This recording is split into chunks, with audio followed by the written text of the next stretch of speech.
Hey, this is Dave Wood, and I wanted to share with you some struggles that I've been going through, and over the course of the last. I'm trying to get some better light here. I think it's a little bit better light right there. Actually, the sun's over on that side right now, and I wanted to share this. So just make sure the microphone's on, and I want you to pay attention to this because I think this is going to help a lot of you to really understand me, but also I think that there's some things that need to be put into perspective. And if they're not put into perspective, I don't think that anybody's really going to truly understand where I'm coming from, or also where I think that things are headed, and why I think they're headed there. I've actually recently, I think I've gone through a period of just losing things that really over the last few years. It really started maybe 4 or 5 years ago, and then really I got struck with just some massive loss back around the time of May of 2017. And this happened from some changes that happened in my life, that a lot of which, I think a vast majority of the changes that actually happened to me personally were positive. But I really went through some rough times, and then recently I had a loss that just is beyond my capacity to really express how much that means to me. And I don't really know what to do with a lot of this, other than I think that some of this stuff is useful to share with you, because if there's one thing that I want to get across to you, it's that no matter what it is that happens to you, there's always something really positive coming at the end. And you can always break out of anything that happens to you, no matter what it is that it is. Where's this going to start? This is actually going to start with a story of really big victory. I want to go back a couple of years and talk about my experiences with having some massive personal breakthroughs, having things around me transform, having my ability to create new things transform, and then I want to talk about how those things, they really got big, right?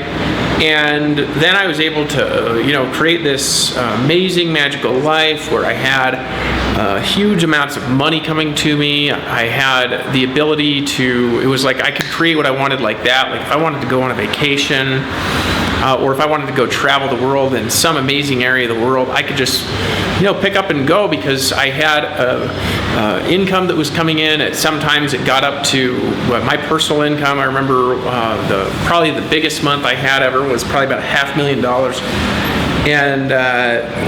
And I want to talk about that. So this all started off when, it really started off when I was a young kid. And I had this desire to do something different in my life. Like I had this desire to go out there in life and to do something that was big and amazing. I've always had this ability in my life to know what's going to happen in the future. Even when the things that are going to happen are not good for me, or they're painful, I've had this ability to kind of know what's going to happen in life. And it started off really when I was a kid. I remember I always would know, for example, who was going to win the presidential elections. I always knew when there was something wrong with something. Like, for example, if there's some for example, I always knew there was something wrong with the banking system, for example. Like when I was a kid, nobody explained to me that there was something wrong with the banking system. Like nobody said, hey, there's a conspiracy. Nobody handed me some John Birch literature or something like that. I just knew that there was something wrong. And I always knew that in life I was destined to do something great. And I didn't really know exactly what, but I would have these visions through my life of myself standing on stages in front of huge amounts of people. Ever since I was a kid, I'd have visions of them. And they weren't like just daydreams. They were like, I was sitting there and it was like I'd get this inspirational burst and this like reality would darken out a little bit. And then I'd see myself and I'd be standing there and I'd be standing in front of just huge growing amounts of people. I remember when I was a kid, when I was 8 years old, I was 8 years old and I was baptized in my church, and then my dad laid his hands on my head and he gave me the gift of the Holy Spirit. And then my parents said, well, you have the ability to talk directly with God now. And I was like, okay, I didn't know how that worked. And they said, you should try to use it for something. And I prayed and I asked God, I said, who's my wife going to be? And I saw this tunnel of twisting lights. And then I saw this girl's face that looked like she was about 30 years old. Remember, I was 8. And she had blonde hair, you know what I mean? And this certain kind of eyes, a certain kind of face. Anyways, I saw this vision of this girl, and it was always in my head my entire life. I actually met that girl, I believe in 2012, I believe. And when I saw her, it was the same girl that I had seen in my dream when I was 8 years old, right? And now I was, 2013, I would have been 31 or something like that, 31 years old. So I saw a vision when I was 8 years old, and then it happened when I was 31. And things like this have happened to me my entire life, where I've always had this ability to kind of know what's going to happen. Ever since I was a kid, I could do it. My ability to do it over the years has actually gotten better, depending.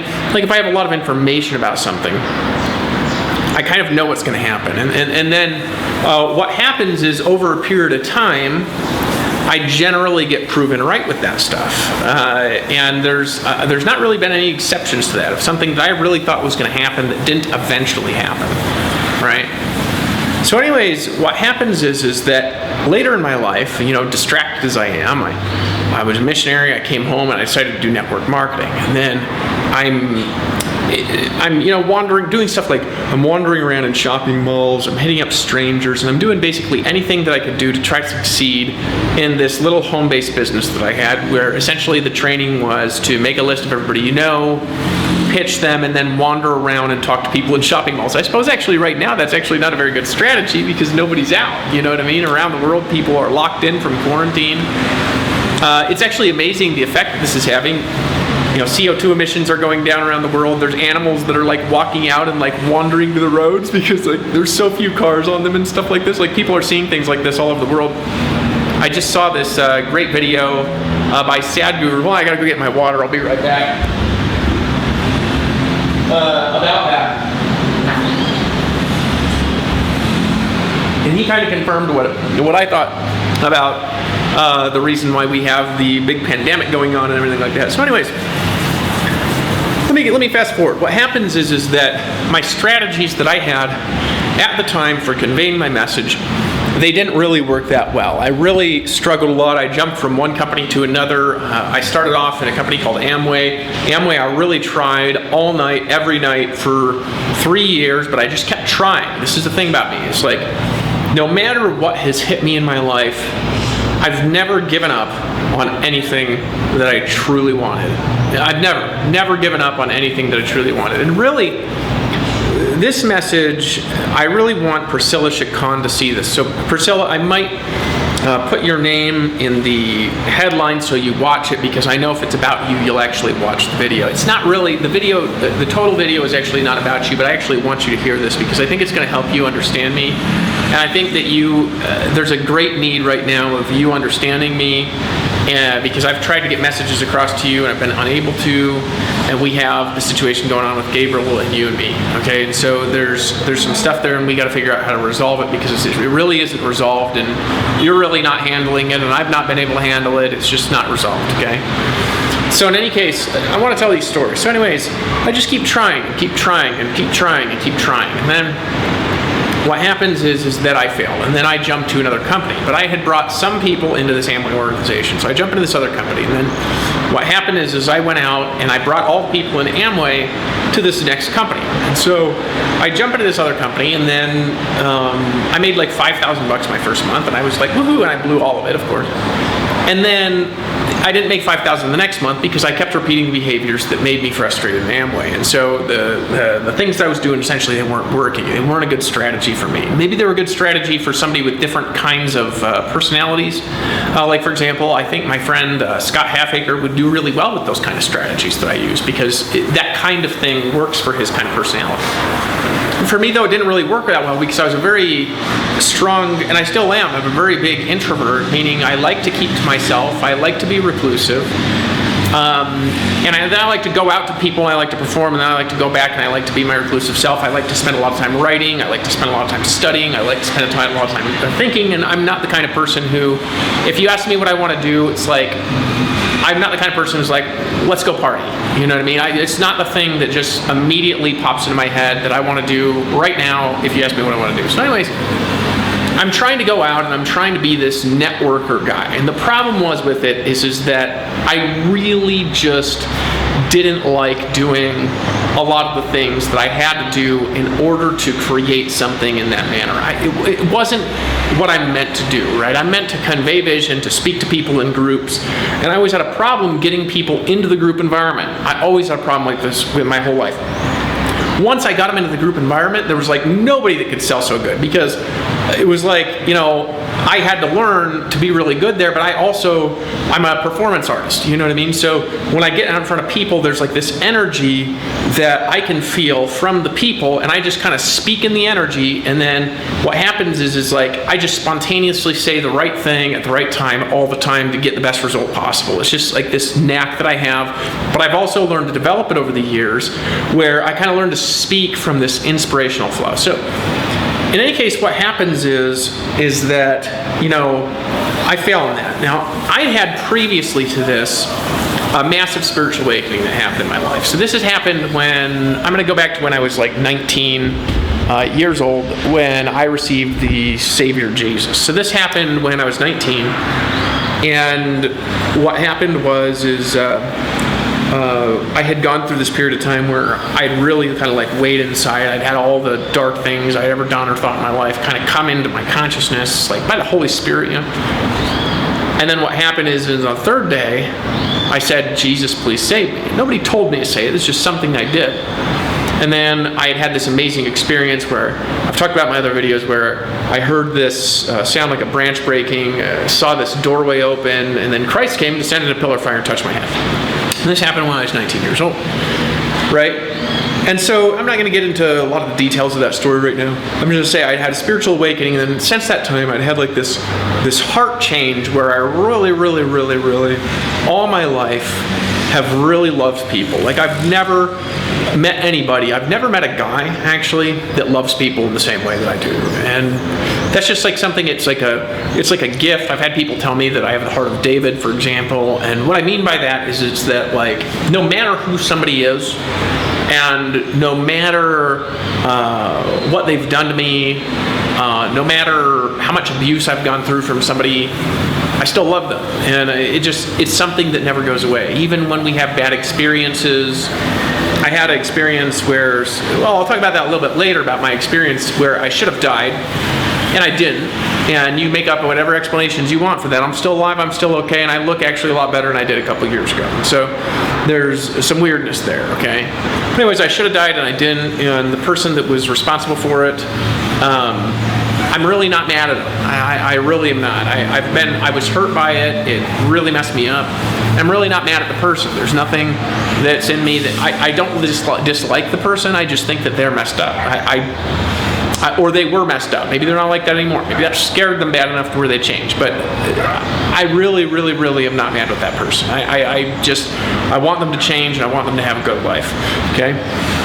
So I just really have loved people. So I always wanted to do something where I'm impacting people and I'm helping to love them. So what happens is, a few years later, after a few more companies of failing, I jumped to another company called Prepaid Legal, and then I jumped to another company called Ad. And I figured something out. I figured out it must be something that I'm doing that was causing me to create these backwards results that I was getting. And the problem actually has to be, there's got to be something wrong with me.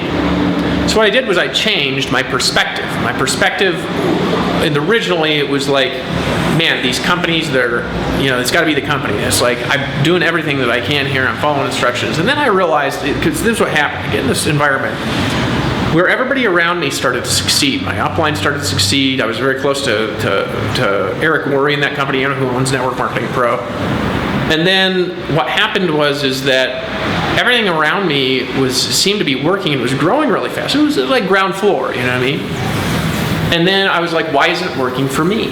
Why isn't this working for me? And then what happened is I changed my perspective and I decided to change my approach and really become a student of the processes. And then what happened is I got the process down, okay? So I realized it was like, I didn't understand the process that really made somebody go from point A to point B. And then I went through some courses, I studied some materials. I remember I studied this course by Randy Gage that helped me understand perspective and helped me develop a process in my mind where it's like, if somebody goes from point A to point Z here, or point B to C to Z, if they go through this process, then they're going to go through this there's going to be a predictable result with the people that go through the end of this process, okay? And I got to get them all the way through. And if I get them all the way through this process, okay, they're going to go from there to there. So anyways, I figured this out. And then I eventually got in that company, I was at least making some money. I got to making, I think my biggest month was like $4,000 or $4,500 or $3,500 or something along that line. Like I got up there to where I was at least creating some sort of generatable income from this home business. So finally I was in a home business that was creating generatable income. But what happened was I got really frustrated. So this is all leading up. I got to tell my story of the success, and I got to tell the story of this just massive crash that happened and kind of what happened after that. And I want you to understand where I'm coming from here watching this video. I think that it's time for me to do something big again. And you're going to hear why, okay? You're going to hear why. It's not been time, but I think that right around now it's time, and I feel like it's time for me to do something really big again. Let me just check something.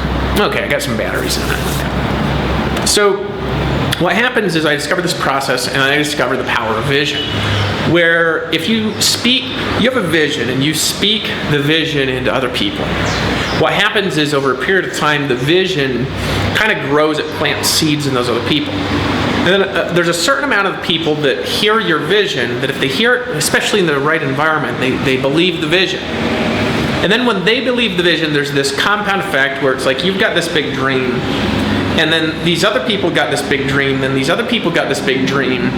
And then what happens is because so many people that are in this process have this big dream, okay, the vision itself actually, it begins to happen. No matter how impossible it seems to be.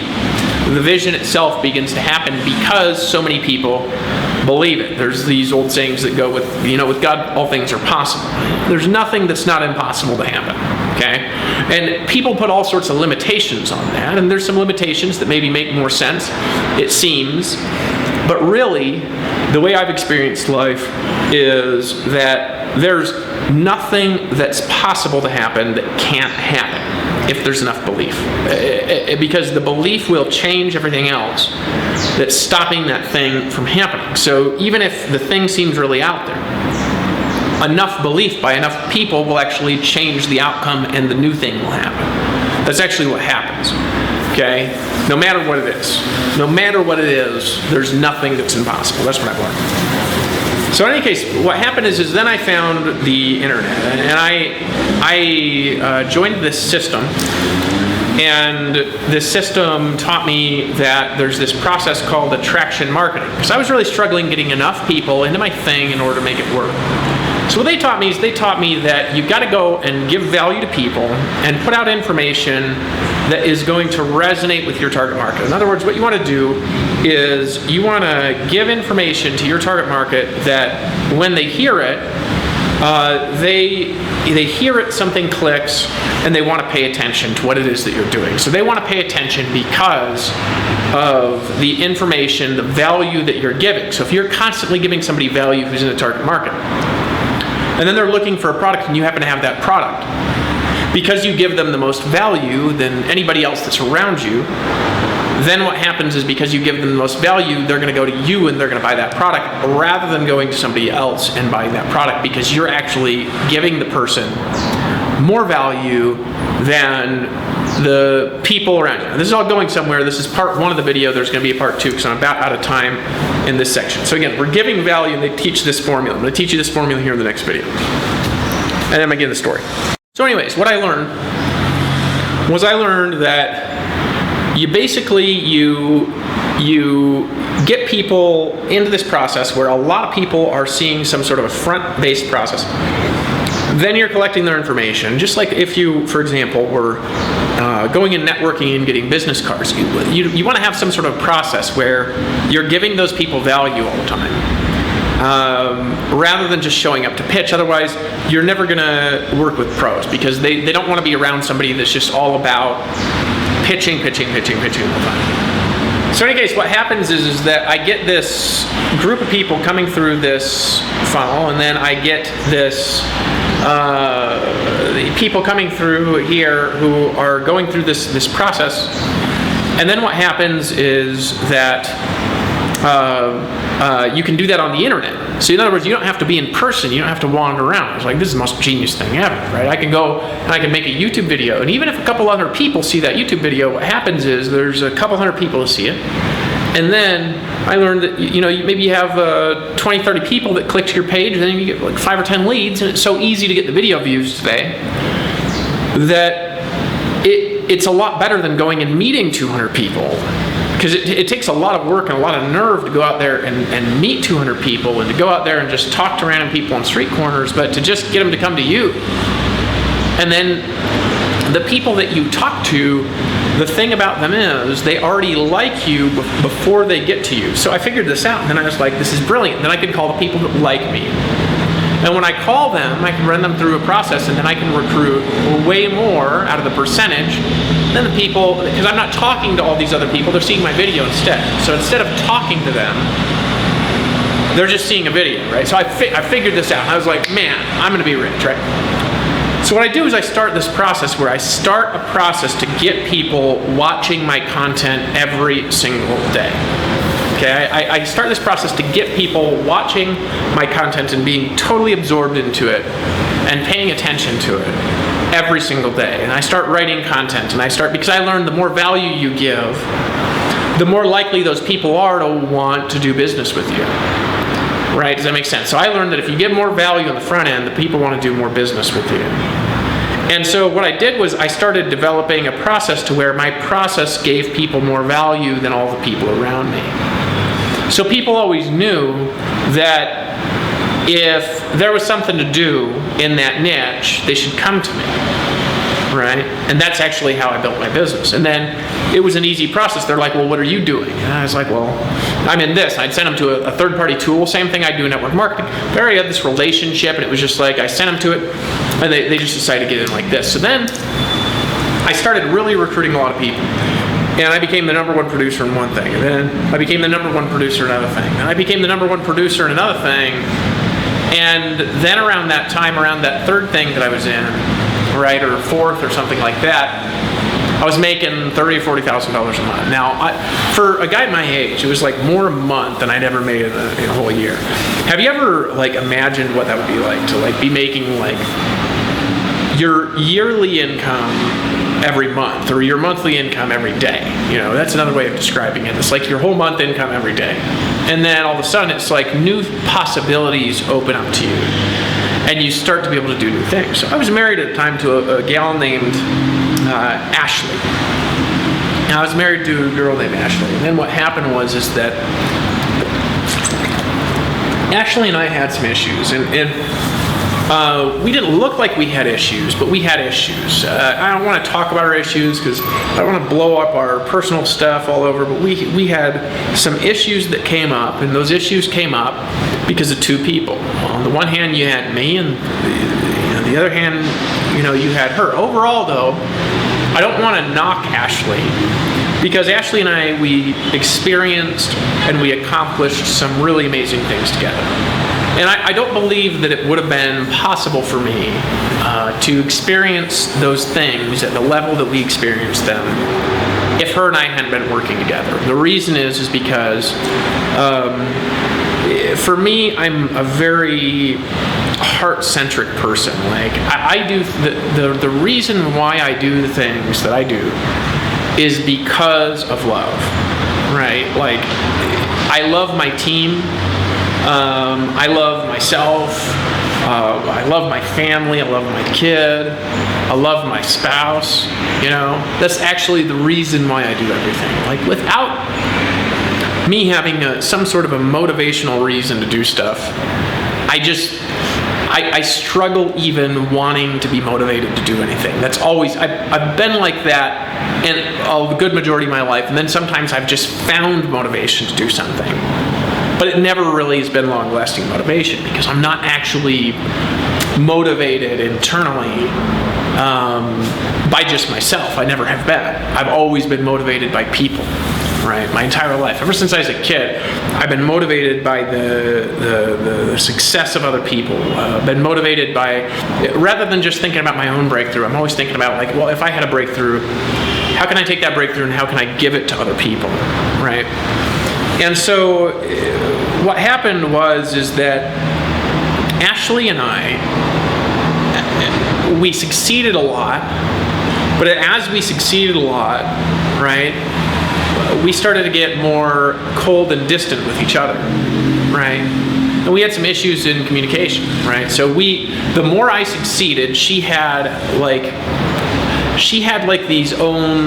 her own issues that were surrounding that. Again, I don't want to get into her issues. She can talk about that. But I was succeeding, and she did not feel totally adequate. I'll say that much. And so, and I kept getting bigger and bigger and bigger, and we kept getting bigger and bigger and bigger. So what happened is eventually I realized that my vision for people was bigger than anything else that was around me. Like I wanted this much for people, and all the things that were around me had visions that were like this big. This is still actually the case. And this is one of the reasons why in the last couple of years I've struggled with aligning with everyone. It's because they have this vision and it's related to a company and a company's success or whatever. And my vision is like, no, we're going to change everything in the world. You know what I mean? We're going to do something that changes everything in the world. It's going to change because of us. In every aspect of the economy, we're going to save society from going into destruction. And so that's what I've been like for the last few years.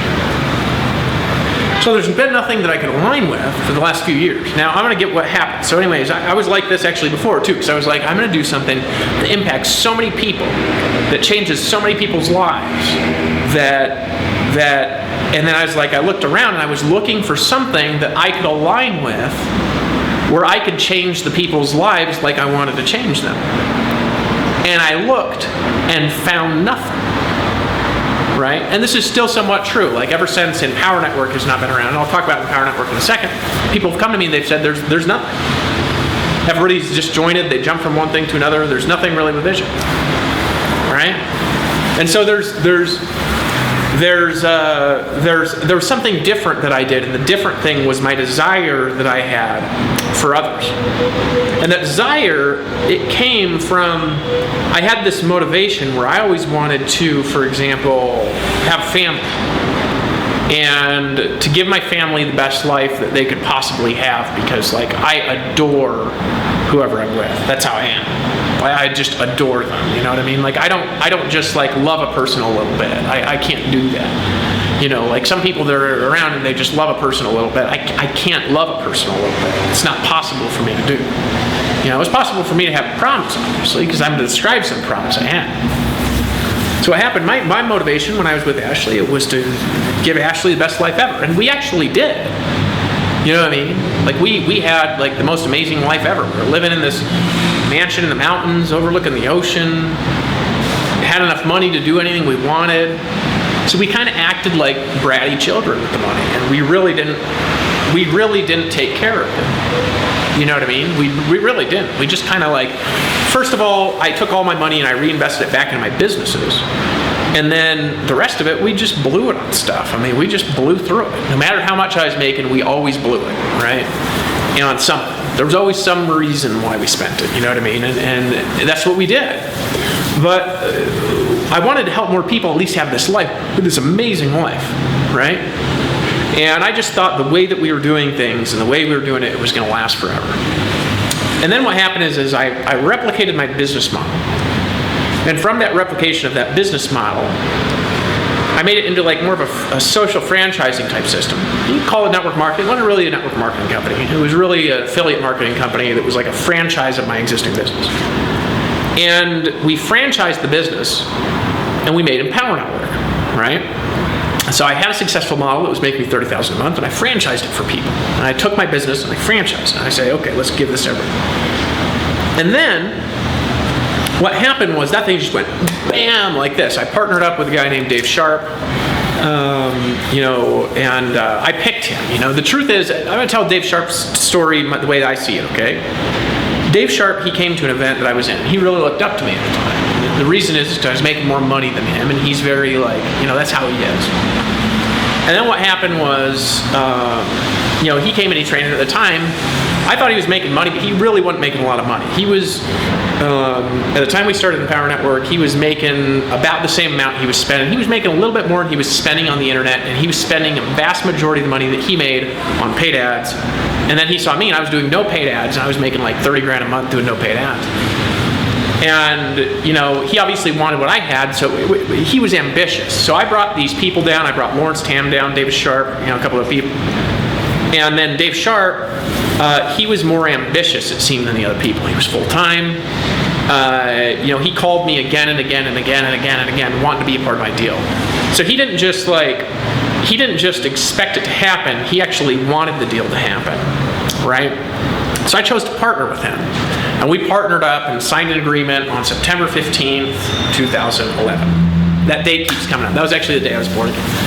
And then we started this company, and we launched October 31st, 2011. Now, when we launched this company, my only desire with the company, and this was it, was to be one of the people. I wanted to be the same kind of a person that was in my group and make money exactly like people made money in my group. So it started off with it was just a raw message. Because I was sick of all the bullshit, people do home business and, there's so much bullshit. And you say, what do you mean by bullshit? It's like, people say one thing, they do another. They preach one thing, they live another.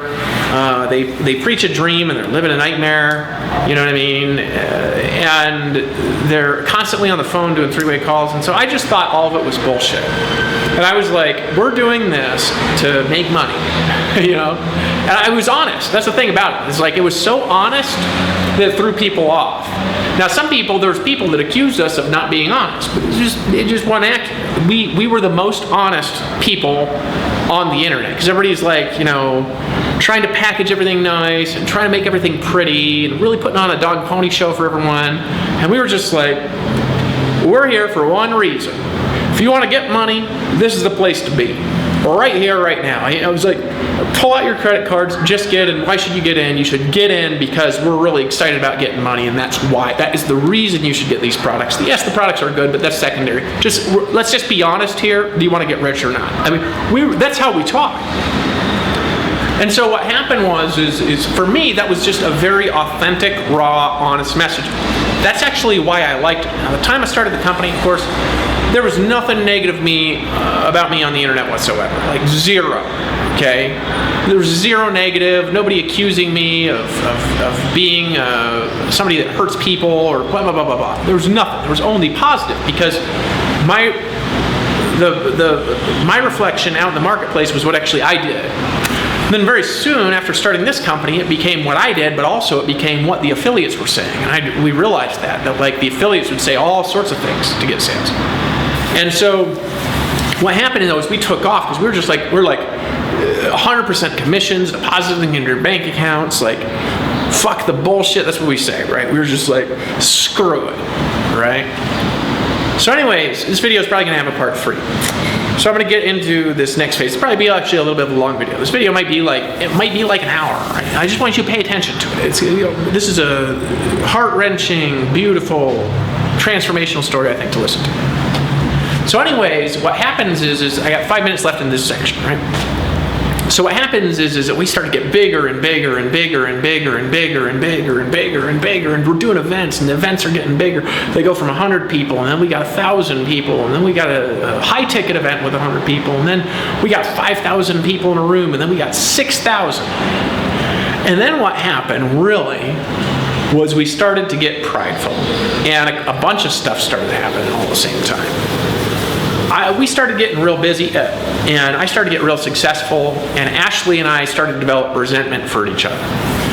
And our relationship started falling apart. And, at the same time, Dave and I were getting bigger, and we were really busy doing different parts of the business, and we stopped communicating the way that we communicated when we started the company, right? So Ashley and I are getting just a little disconnected. And then I'm still busy, and I'm building relationships all over the team and stuff. But then what happened is there's a couple of key people, the relationship started to decline. So Ashley and I started to get real cold, and we just we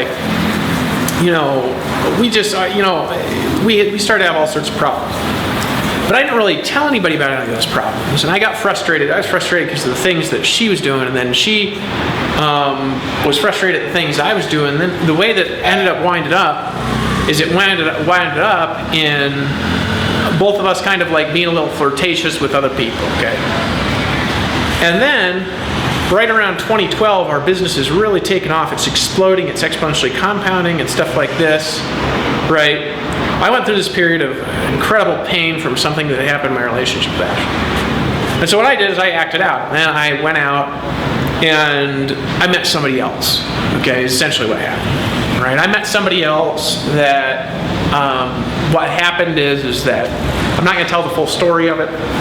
I'll just say I went out. Okay, a lot of you know the story. We'll leave it in the past. I'm not embarrassed about it, but I don't want to hurt my kid's mom or whatever. I went out and I meet this girl, and when I saw her, when I was 31 at the time, I was really hurt. And I felt like I had all this money, and I was doing my part. I was giving my wife what she needed. And then all of a sudden I'm in this space, and I see this girl, and when I looked at her, it was the woman that I had seen in a vision when I was 8 years old. You know what I mean? So as much drama has been created over this and everything like this, I think that there's some sort of you got to look at that a little bit different than I think the way I've ever told that story. You know what I mean? Still, should I have been doing it? No. Should I have actually been doing what she was doing? No. Okay. We both hurt each other, and we've hurt each other and gotten colder and colder and colder towards each other, and just we were both, I think, sick of it in a lot of ways, right? And I think we both made assumptions about each other. And eventually I got hurt, and I lashed out, and I was like, I'm gonna hurt you back, you know what I mean? It's and then I went out and I meet this girl.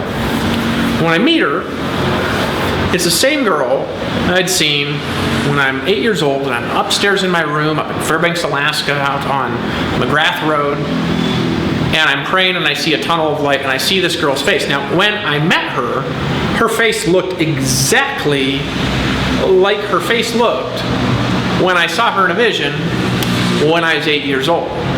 So I was actually seeing the same woman in a vision that I saw in real life, and when I saw her, she shone with this light that I'd seen in a vision when I was 8, right?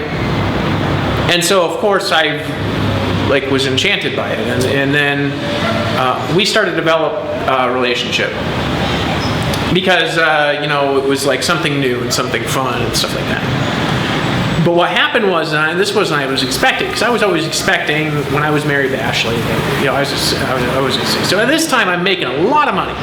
And my point is, I'm making a lot of money, and I'm helping a lot of people, and I'm doing everything that I wanted except for this relationship that I had. It wasn't working. Okay, and then I meet somebody else, and so what happened is, of course, this person that I met, I fell in love with her. I fell in love with who she was. We could talk. I felt like I could talk to her in a different kind of way. Ashley and I had our own way of talking too, but there was like just this beautiful energy in the way that I would talk to her. And we became best friends with each other. And so I had this thing going on where I was still married, and I had this other woman, right? And then what happened is that it started to cause some problems, right? And there was all sorts of problems. Like I felt, on the one hand, I'd feel guilty. Really feel guilty with both, right? And so I'd be with one, and then I'd be with the other, and stuff like that. I was with essentially two women at the same time. Yeah, so anyways, what's going on now? Let me make sure the microphone's on. Hold on. Yeah, it's on. So what's happening now is I'm with like two women at the same time, right? I've got two things going on. I'm making a ton of money at the time. Empower Network's on this like upscale, and I start to form this relationship with this girl. Really, our relationship began to form in June of, it was when we really started to form a relationship, was right around June of 2012, and we really started to be close around September of 2012, right? So that's actually when this relationship formed. And so at the same time, I had this relationship with Ashley, but Ashley and I started to grow further and further and further and further and further apart. That was my perception of them. Like, we were not working well together. We weren't talking to each other well. And I started to get really, really, really, really connected with this other woman, right? Which, of course, caused some problems. And from my perspectives now, I think that opened up doorways for me to get really attacked. But also, it put me in a position where I didn't really know what to do, because I was more in love with the new woman than I was with my wife. And then what happened was that we started to get really close, Priscilla and I, and she had another child. His name's Angel. And Angel just had a birthday just yesterday. If you ever see this, Angel, happy birthday. This is 2020. You know what I mean? I wish that I was in Costa Rica for your birthday. And I've been trying to communicate with you. If you've never gotten messages, I never stop trying. And Gabriel too, if you ever see this, I've never stopped trying to communicate with you every day for the last couple of years. You might have thought all sorts of things. I never abandoned you. It's really, really, really important for you to understand that I never abandoned you, that I went through my own struggles, that I was going through a hard time, and that I just want to share the story and apologize for not being there in your life, but I would have been there if Mom would have let me be there. I would have been there the whole time, okay? And you need to know that. If you ever see this video, you need to know that. And you're going to know that when you're older, if I can't see you in the next bit. So anyways, what happens is that I start to develop this relationship with a new woman. Well, what happened is I started wanting a baby with this girl. Remember, I'd seen this girl in a vision when I was 8. I saw how she was with her son Angel. She was a really good mom. She really loved her son. And I really wanted to be with a woman I thought was a really good mom, and I saw she was a really good mom. And I remember when I first met Angel, she started to trust me. This was probably around September of 2012. I met Angel. I met Angel right before the Costa Rica Mastermind Intensive product, actually. And so I'm meeting Angel, and what happens is we're in this hotel room, she brings her son. And I was really excited to meet him. I was like so excited. And I remember he was just like clumsy, you know what I mean? He was like 2 years old, and he was running all over the place. And he ran and he jumped off of, there was this couch, and Angel runs and he like jumps over the top, and he's like in thin air, and I like jump across the room and I grab him and like he stopped him from landing on his head. You know, I really think he would have like damaged himself if he would have fallen, because he was like aimed like just sloppy little, kid running around, like kids are sloppy around that age, all of them. And then he runs and he jumps and it's like, and I grabbed him out of thin air, And then what happened is that Priscilla and I started to be more connected. I started wanting to have a baby with her. And I started to get like obsessed with it. Well, the reason is because that year, around Christmas time, I was sitting there with Priscilla in the night, you know what I mean? It was around Christmas, and at the same time, Ashley was waiting for me to come home, so I was with her that night, and I was with Ashley for like Christmas Day or something like that. They were really messed up. You're like, God, how do you maintain that? It was like, well, I think if they had both known, it might have been, more fair. You know what I mean? But Priscilla knew and Ashley didn't know. You know what I mean? And so in any case, what happened was that I'm there, and then I have this vision of a boy that we had like a son, right? I had a vision of it. I'm sitting there with her, and I have a vision of this beautiful boy. And it was the same thing that like when I had seen her in a vision when I was 8 years old, and it happened. It was like I saw this little boy in my vision running around like in the future, right? And I started to get like, I really wanted to have a baby with her, and I told her, I want to have a baby with you. And what happened was I married to another woman, and then I went and I bought some rings. And then when I was in Panama, and I was coming back up, I think I went to the end of the world party or something like that with Justin Berengia. It was like on December 12th or something. I was in Colombia, actually. I'm in Colombia now. And I was at this end of the world party, and I'm going back up, and then I'm hanging out with Priscilla. And on the way back in Panama, I just went and I found out her ring size, and I just went and I bought her some beautiful engagement rings, right? Because I wanted to be with this girl. And it was like it would totally taken over my mind. I saw the relationship with Ashley and I just not working. And I don't want to knock Ashley, because I think that what happened is we grew apart, and I think we hurt each other. And I think that what I did was wrong, and I think that what she did was wrong, and I think we hurt each other. I don't think that there's one part of it. I would never do something like this again. You know what I mean? I've learned about this. But I went and I bought some rings for Priscilla.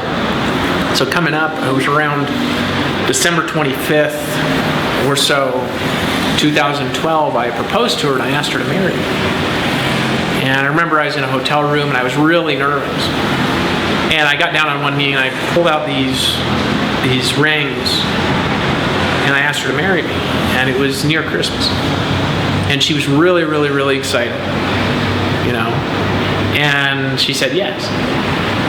And then she started to have conflicts after that, because it was like I was married to somebody else. How was I going to actually marry her? You know what I mean? And I didn't really know how I was going to resolve that. At the time, I was very afraid of it, because I thought that if the story came out, Ashley would flip, start driving people out of Empower. That's just what I thought would happen. I thought there'd be all sorts of chaos from that. And what I really cared about in Empower was I cared about all of the people being happy and continuing to succeed. That's actually all I cared about, right? And so for myself, I felt unhappy at home. I felt like I found happiness.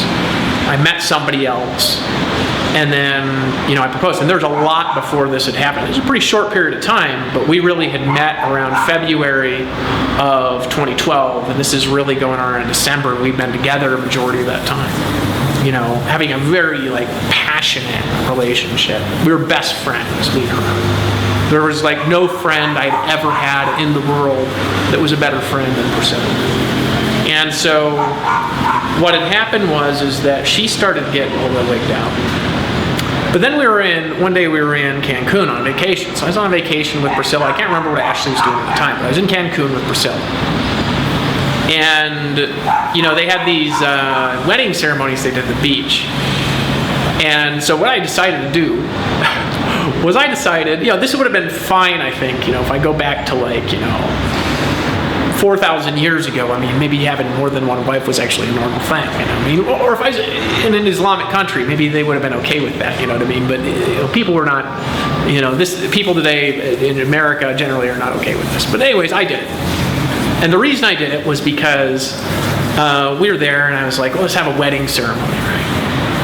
And so I have this ceremony. Now, here's the thing. When I got married to Ashley and I never really had a ceremony. Ashley and I, we got married when we were poor, living in a car, outside, inside of a house of a judge in Beverly Hills, California. Late one night too. It was also last minute. But anyways, so what happens is, right? What happens is we go through this ceremony, right? And I pay for this wedding ceremony as soon as somebody just walked in. I pay for this wedding ceremony. And then what happened is that I actually pay for a ceremony with Priscilla, right? So we have this wedding ceremony, but it's not a real marriage in the sense that I can't get a certificate. And I wanted to. I actually didn't care. But Priscilla looked it up and she's like, no, if you do that, it's bigamy and it's illegal, right? And I was like, no.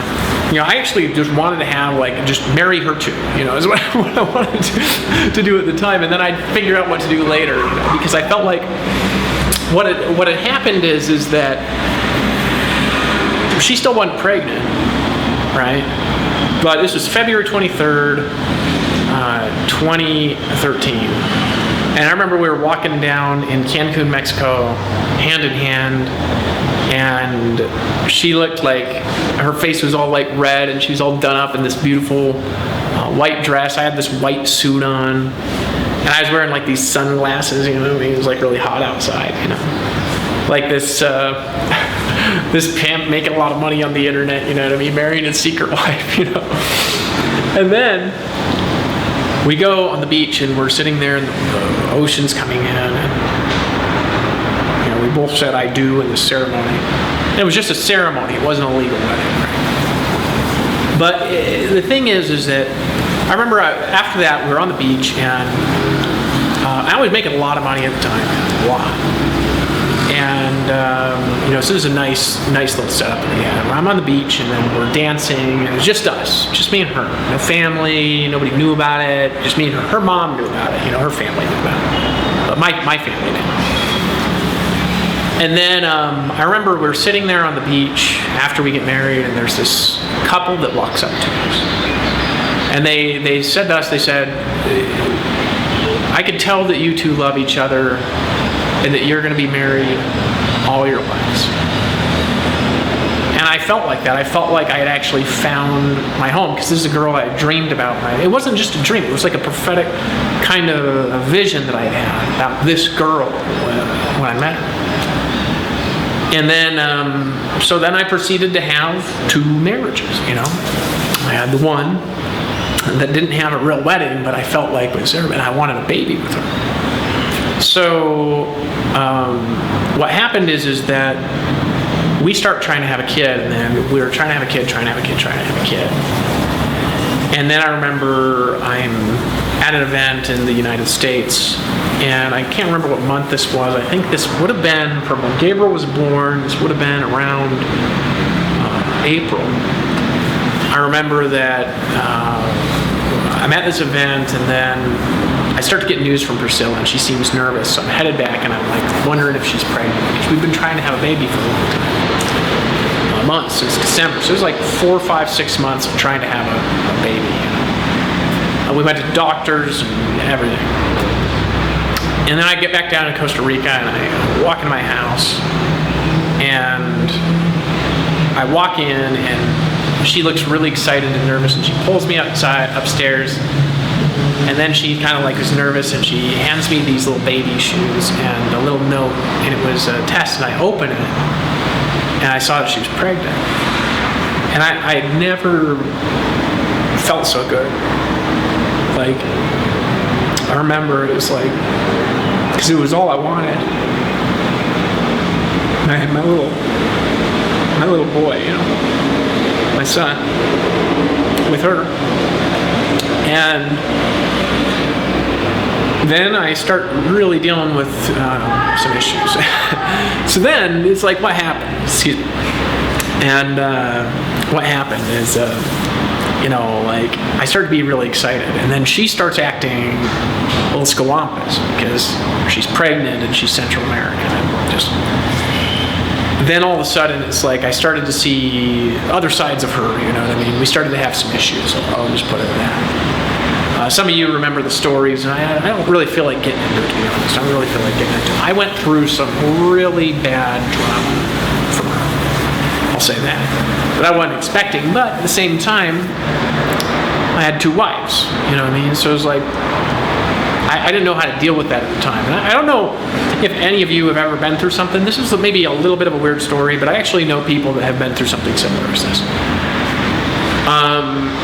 But at the time I had a lot of money, I think, is part of it, you know what I mean? And so it was like, I was stressed out because I had this image, and my image was, you know, I was with Ashley, I had power at work, and Ashley and I were like this, and I just didn't want to tell anybody because I felt like the breaking of that image would start to break apart the organization. I was right about that, actually.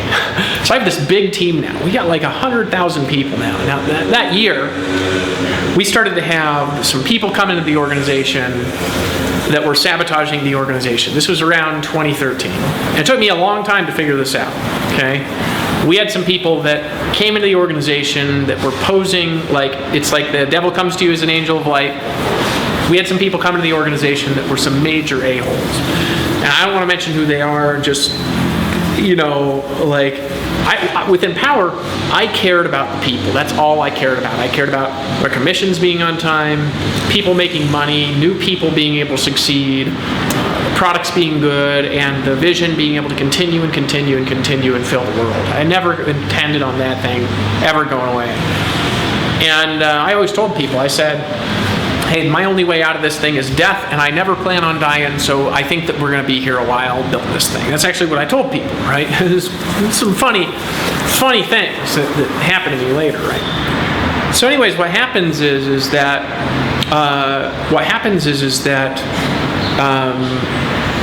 finally I decide, because I'm having a son with one girl and I wanted to be with her, I decided to break things off with my ex-wife Ashley, who again I want to say positive things about both these women. I started to break things off. This is my internal battle that I'm going through. I'm going through this internal struggle. And I was very stressed out about that. But at the time, Ashley wasn't even living with me. Ashley was actually living in the United States. We'd gotten that distant. She went to the United States, and I was like, I don't want to go to the States. I want to stay in Costa Rica. I actually would prefer to be in Costa Rica right now, to be honest with you. I like it. But I'm not. I'm here, and there's a reason I'm here.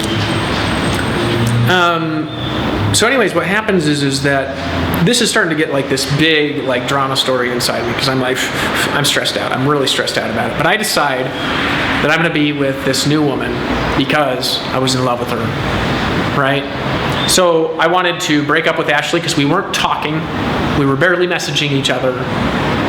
We were having no sex. I mean, you know, let's be honest, Ashley, it was just, you know, our connection had started to just kind of break apart, right? And our marriage was just like in trouble, and I wanted to be with the new women. In the United States, you can't have 2 women, you know what I mean? So it was like, I was in the middle of an issue, right? So I decided to break things off with Ashley. So I bring her down to Costa Rica and fly her out to the house that we lived in, that I was there by myself. And I told her I wanted a divorce. And I made a little paper out and stuff like that. She and I might remember this story a little bit differently. I don't really remember being overtly pressuring to her. But I wanted to just end the relationship, have an agreement, and avoid a war. Because I thought if we avoided a war, separated amicably, I could help her out to start a new life.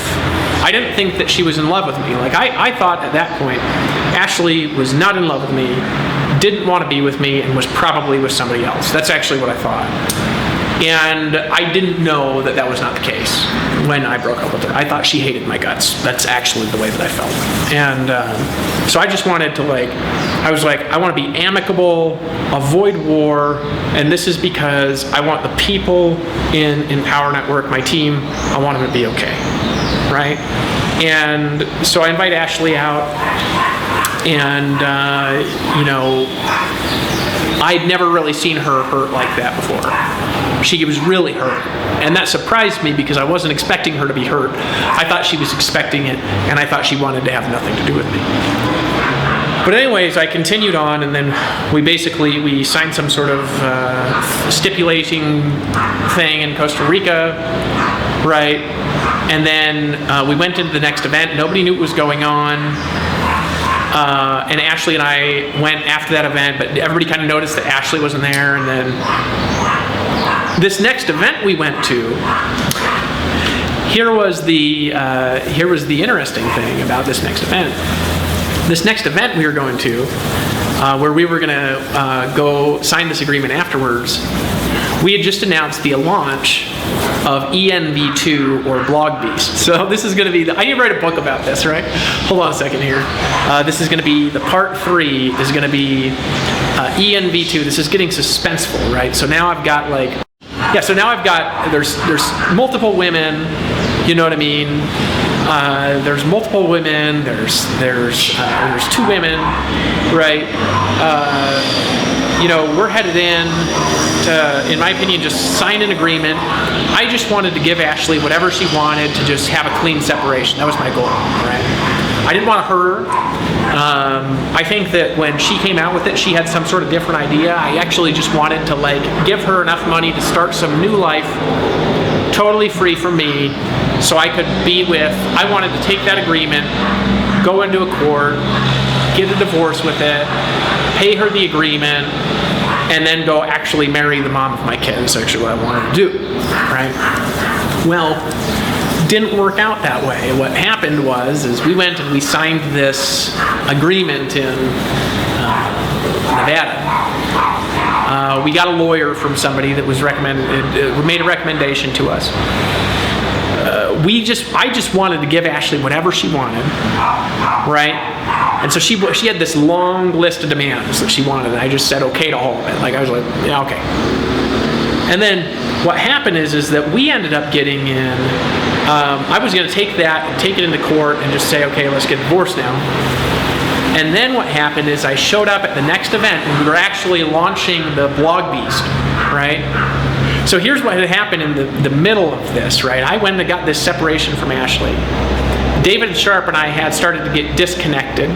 You know what I mean? I think that he had this high view of me because I was married and loved my wife and stuff like this. And I think that what happened is that when I met somebody else, I think that his brain about me just got destroyed or something like that. But Dave Sharp and I just started to we started to be like this. He stopped talking to me and stopped listening to me. From my perspective, when we were both on stage, he would cut me off in the middle of me speaking.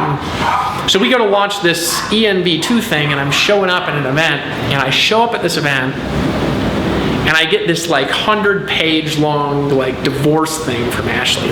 It was actually pretty mean. I was like, ah. So it didn't turn into this easy thing. So what happened is that now I'm in the middle of a divorce. I'd just given Ashley a majority of my money. Then we launched ENV2. We're we're going to remake the internet with this new blogging technology.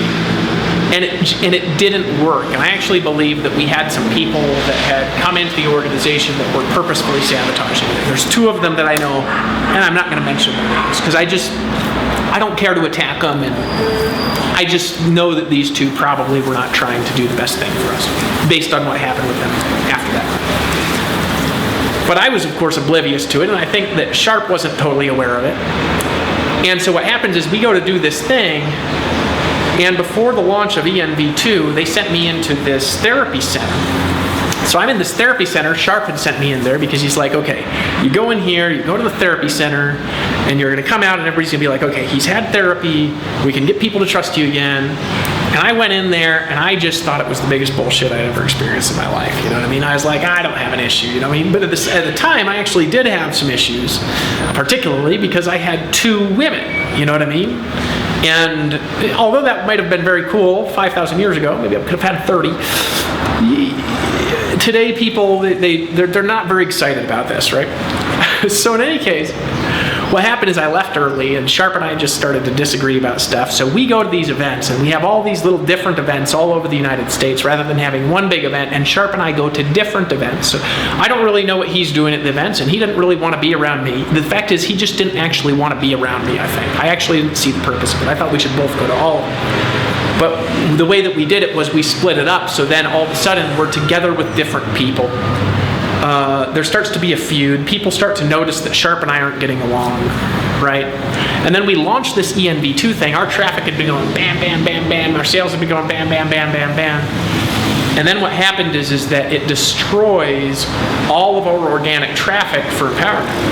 Now, at the time, we were getting about 1 million people a month from the capture page to the sales video from organic traffic. I knew the stats really well of how Empower Network worked because I think I was one of the only people that actually looked at those kind of stats all the time. So I really knew how our traffic worked. And this happened because of improper building of the technology and the fact that the technology really wasn't tested in an outside environment before it came into our internal environment. And also, when I was in this mental hospital, it wasn't really a mental hospital, it was a therapy center. The thing is, I didn't really know why Sharp wanted me in there. I didn't understand it. He never sat down with me long enough. It was kind of a strong arm thing where he was like, if you don't go there, I'm going to take off. So I was like, all right, whatever, I love you, so I'm going to go. So while I was in there, he redid all of the sales processes also for our internal Empower Network system. So at the same time our technology changed, Sharp changed all the sales processes. The technology didn't work. The new sales processes, Sharp, they didn't work. There wasn't enough thought put into them. You didn't put enough thought like you put into your own stuff into our sales processes.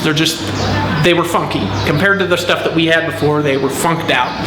Okay? And I'm not blaming you for the tank of the launch because it was actually the tech that broke it. But so all my videos and all my work for the last several years was just removed from the website. And I used to sit there with the coder privately on the website, like putting things on there that nobody knew were there to help the funnels for years. Now, nobody really knew those things were there, to be fair. The new tech team didn't know that they were there. I don't think that Sharp knew that they were there, and they had a lot to do with the reason why Empower Network sold the way that it sold. So all our tech gets replaced, doesn't work. We're doing $7 million a month in sales, right? The person who does this transition from one technology to the other, he just spontaneously, he stops. We had people charging money to their own merchant account, people like Shakir, Chris Record, Chris Jones, and people like this. And they just turned that off, right? Like, so they didn't tell me they were turning it off. They didn't tell me we were taking away this ability. They just turned off, and I was the CEO of the company, they just turned off all of the processing from all of the individual leaders that we had that were receiving 100% commissions through our system, okay? So this worked out to be like a good handful of our top leaders having their incomes go from $40,000 a month, $50,000 a month, $60,000 a month to zero overnight. At the same time, our organic traffic goes down. At the same time, all of our leaders, they start flipping out and people are getting stressed, but they want to stick with it, right?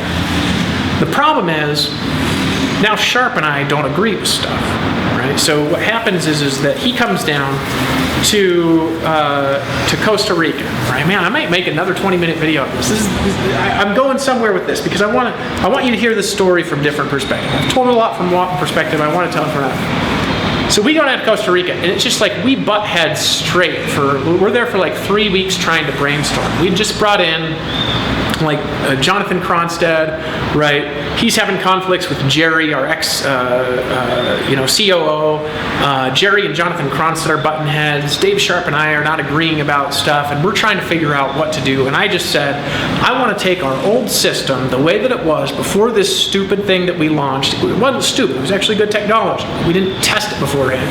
I said, let's test this thing out for a while, put our old thing back exactly how it was, and just tell the leaders, we're sorry. And Sharp was like, no. And he refused. Now, what I should have done, looking back, hindsight's always 20/20, is I should have just overridden him. But then at the same time, me and him would have feuds. So anyways, we disagreed on it. And then him and I started to just butt heads. Then our relationship started to fade. And at the same time, right, Priscilla's coming kind of due time to have Gabriel. So we go into this event, right, and I'm stressed about going to the event because we're about to have a kid. So we're going into this event in January, and this was the last event where Sharp and I were together. And I have this neck brace on. I had damaged my neck. My nerve was all damaged in my neck, right? I have this neck brace on, so I can't really do a lot at the event. So Sharp goes there, he's taken over, and he'd just gone to this Tony Robbins event, so he's on fire, you know what I mean? And it was a pretty good event, but people were still dissatisfied. They were like, what are we going to do? What are we going to do, right? At this point, Sharp and I start making different plans about what we're going to do, because we're not communicating really. We're not resolving problems. We're not actually honoring the things in our operating agreement. And my son's about to be born, so that's all I'm thinking about. So anyways, I'm at the event, and then I rush home like right after this event's over, right? And it was like the next day or something like that, January 28th, 2014, Gabriel Shakan was born. I call him the Angel Gabriel. Right, so I go home to this event, and I'm going home, and I'm excited because I'm just nervous because it's been around 9.5 months, and so she's going to have a surgery. And so we go down to Costa Rica. I remember I get home, and I'm in the hospital, right? And I'm sitting there with her in the hospital, and she's getting this surgery, right? Now, I had also raised her other son, Angel. So I felt like I had 2 kids. I still feel like I do. This is the thing I'm getting into now. I want you guys to know what I've been through this last year. So you got to understand it. If you don't understand it, I don't think that you really connect or relate to me. And you got to know why I'm about the things that I'm about, and why I'm doing the things that I'm doing, and why they matter to me. And if you don't understand that, you don't understand me. And if you don't understand me, you don't understand what we can do together next, right? So, anyways, what happens is that I'm sitting there.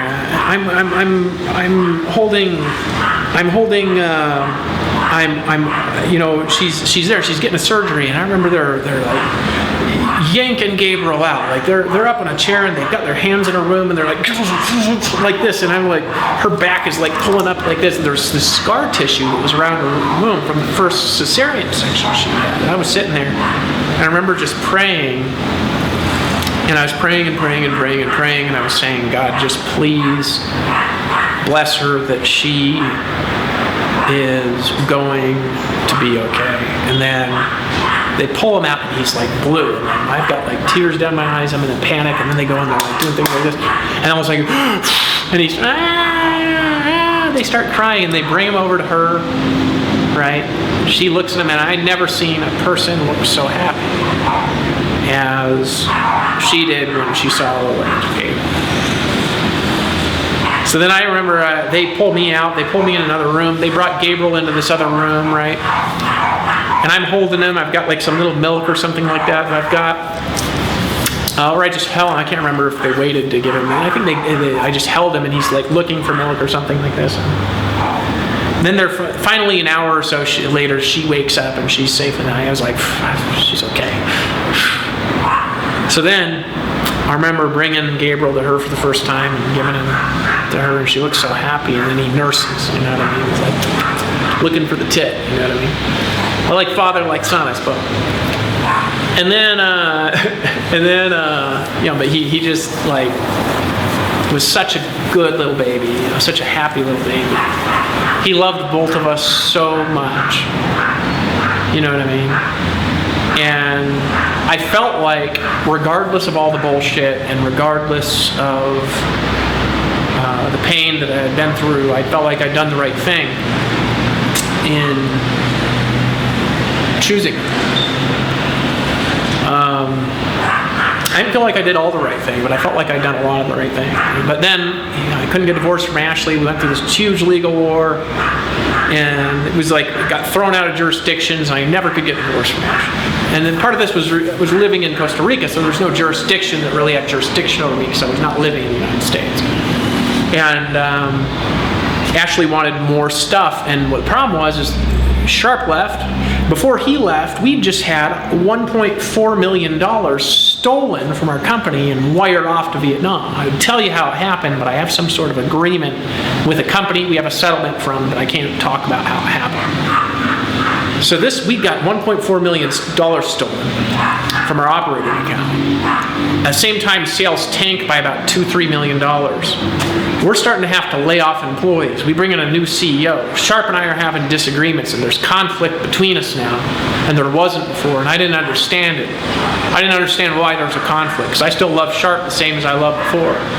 And the way that I saw it that I was there for him when he was down and out, and when he wasn't really having anything, I took him and I helped him go on the top of the world. Then when I was having an issue, I felt like he bailed.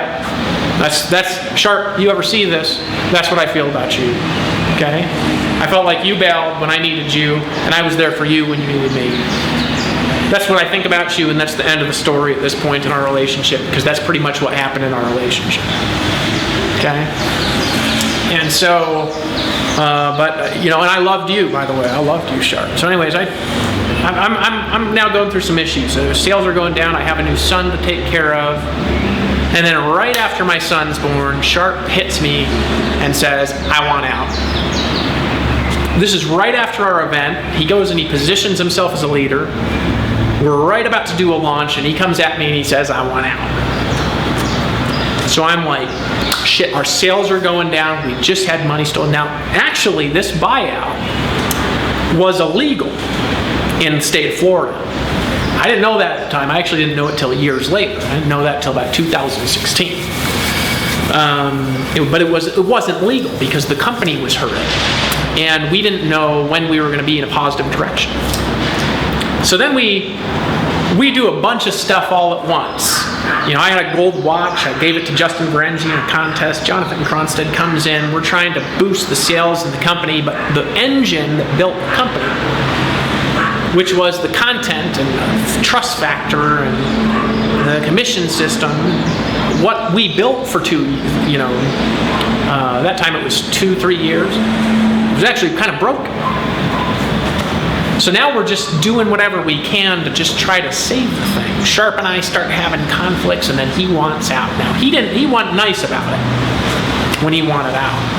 He came in, he had nothing, I gave him 40% of the company. When he wanted out, he didn't get away, he didn't leave with nothing when the company was struggling. I had $250,000 in my bank account, right? I'm telling this story very relaxed. I'm really not so mad about it anymore. It was all the money I had left after the divorce fashion. And Sharp schemed me into giving him all of it. And that was the house money that I had for myself and my new kid. That was the money I... So that was the I had to switch batteries. That was all the money I had for a house. So now I literally have no money in my bank account. I'm counting on the fact that Power Network will rebound. I signed a contract to give him an amount of money that the company just didn't have, because he presented it like, if you don't do that, it's war. I'm going to go to every lawyer under the sun. I'm going to do this and that, blah, blah, blah. Like mean-ass threatening emails, like brutal, right? And so I, of course, was terrified, and I just wanted to save the company. And now I was stressed. So now I got a new family, new child, partner bails, sales are going down, and you want to know why he knew he did it? I'll tell you, because he knew that I loved the people in that company and that company so much that I would perish and he'd be able to get out. That's why he did it. Because he's a sociopath, and Sharp, whatever. You know what I mean? You're a sociopath. I don't need to put it in your face. That really harmed me, though, brother, and you never apologized for it. And that's actually the only thing I really got wrong with you. You know what I mean? You ain't never apologized to me for what you did to me. And I apologized to Ashley many times, You ain't never apologized to me. But anyway, so I'm just like, now I'm in there alone. And you got to know something about me if you're watching this video, is that all my capacity to do great things are reliant on me being able to work through people. Like all of it. I actually can't do what I'm good at without other people being around.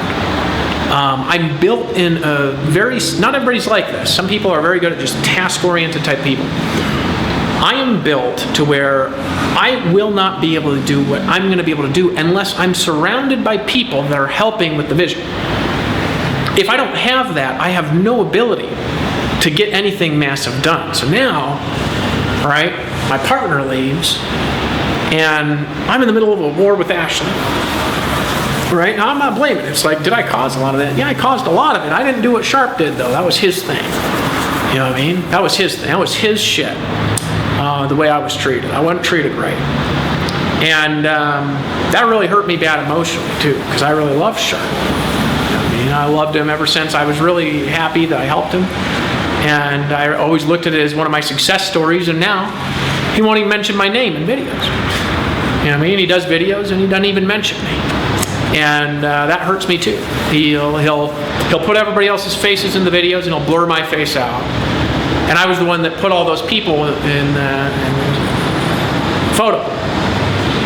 You know, it is what it is, though. Right? It hurt me bad. So I'm going through pain. And I can't figure out why. And then Empower Network starts this gradual decline. It was kind of a sick dog, to be honest at the time.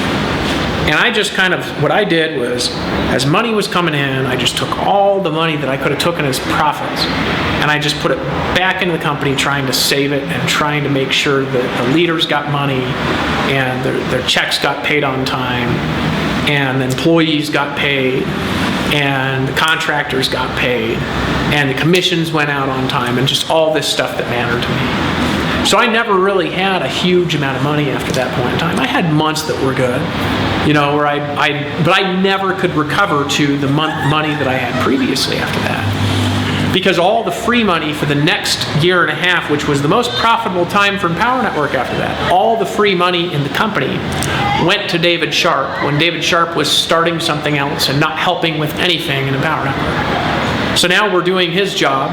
He's getting all the money. We're alone. John Cronford had some resentment about that too. It didn't hurt him the same way it hurt me. You know what I mean? But it did hurt John Cronstead too. John Cronstead was actually quite hurt about that. And, you know, and then the company's going down, and I'm obsessed with trying to save it. So what happens is, I get more and more stressed as time goes by, and I have to push harder and harder to try to reverse the trend of this train. Now, I had learned the lessons of what had caused this disruption, but I didn't see a way out of stopping the trend. No matter what I did, this trend wouldn't change. And I was like, why can't I change it? I'm powerful. I have the ability. Why can't I change it? So we're going through this. In the meantime, I'm in my new relationship. I can't give her room there. We have some issues and stuff like this. And then there was a period where we essentially broke up for a couple of years. So now that relationship doesn't work out. And I'm with another person, right? I'm fast forward, I'm jumping through time. But what happens in all this time is that I really had one thing that I care about. That was Empower Network, my son, and his mom. That was what I cared about. That was what I woke up in the morning thinking about, and I went to bed thinking about it. And even when other things were happening, that's what I cared about. And so what happens is we break up, so I get in a new relationship. And now I'm feeling like just nothing's working. I'm like, yeah, nothing's working.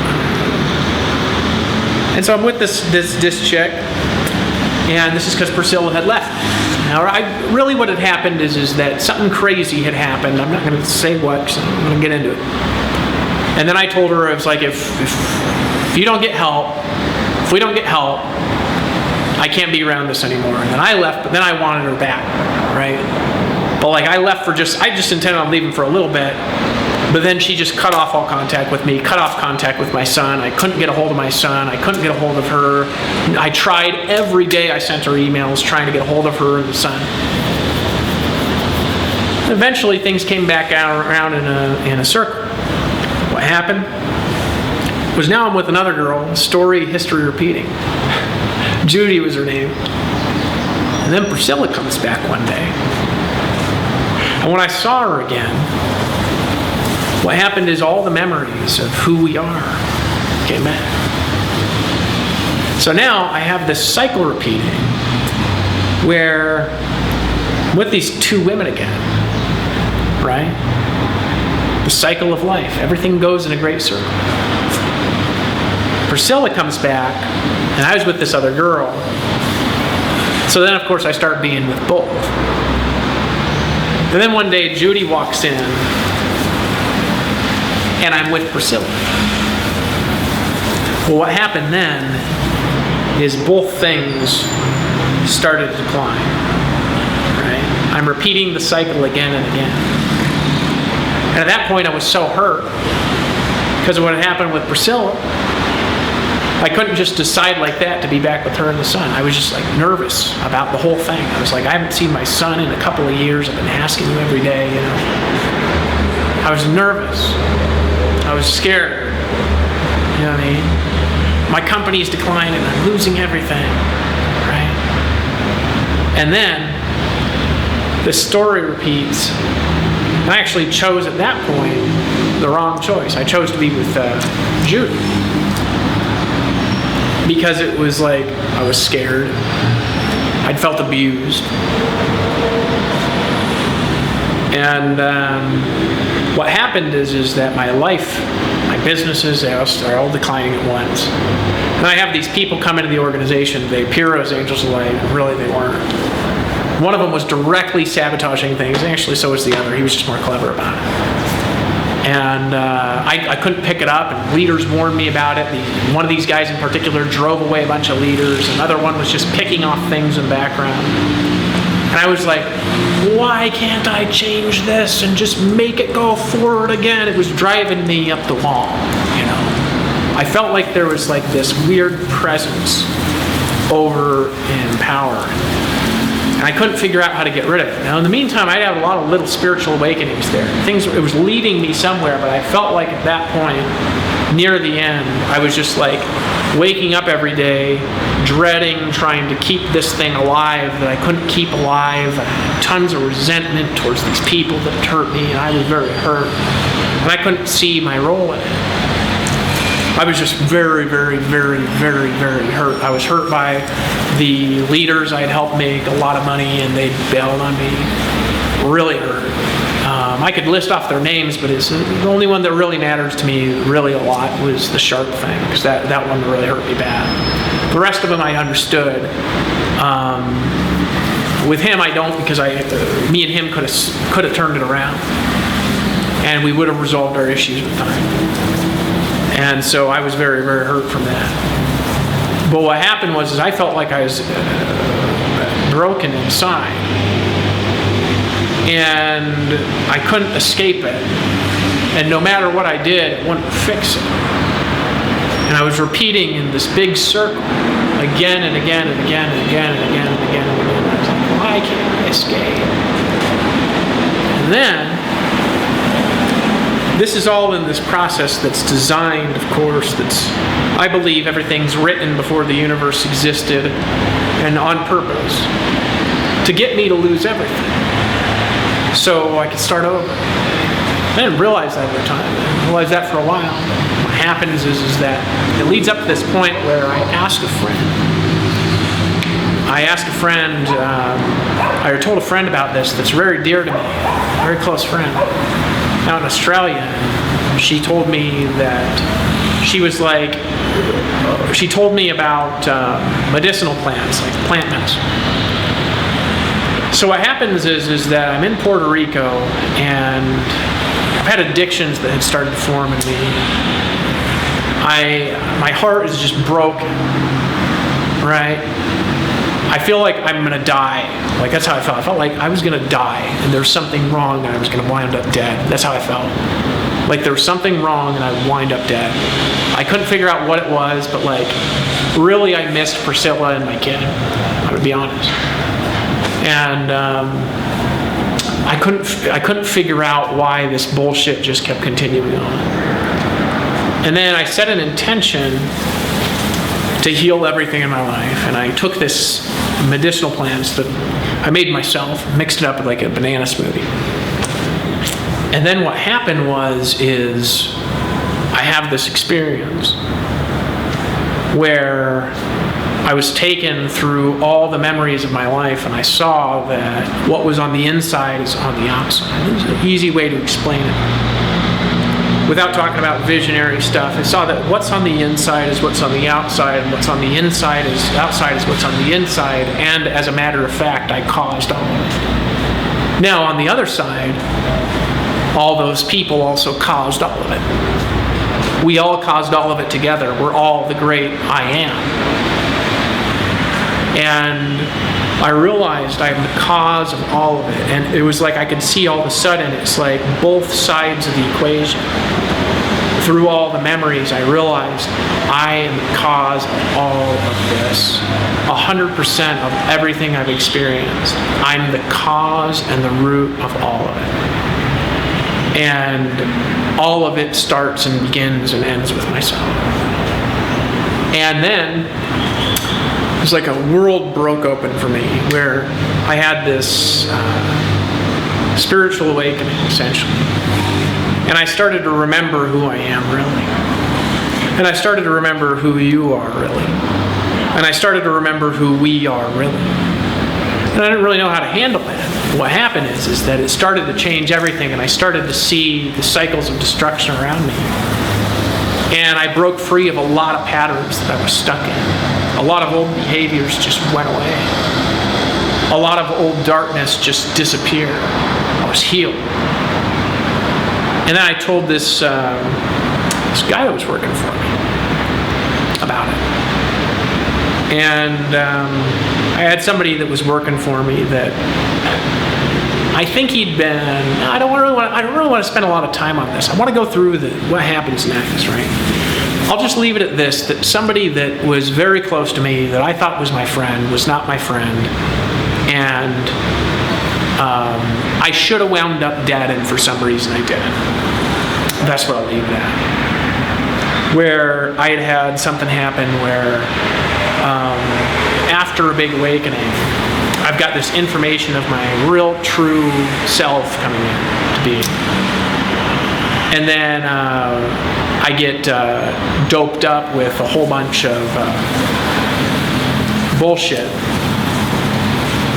And people mix one thing for the other. And essentially I went on Facebook and I just destroyed my business. Right? And for some reason, I'm alive.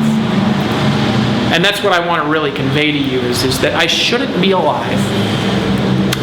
I shouldn't be okay. I shouldn't look as good as I do now. I don't think I'm the best looking person that you've ever seen. But I shouldn't even be here at all. I should have been wiped out. There's no scientific explanation whatsoever why I'm alive. I shouldn't be alive.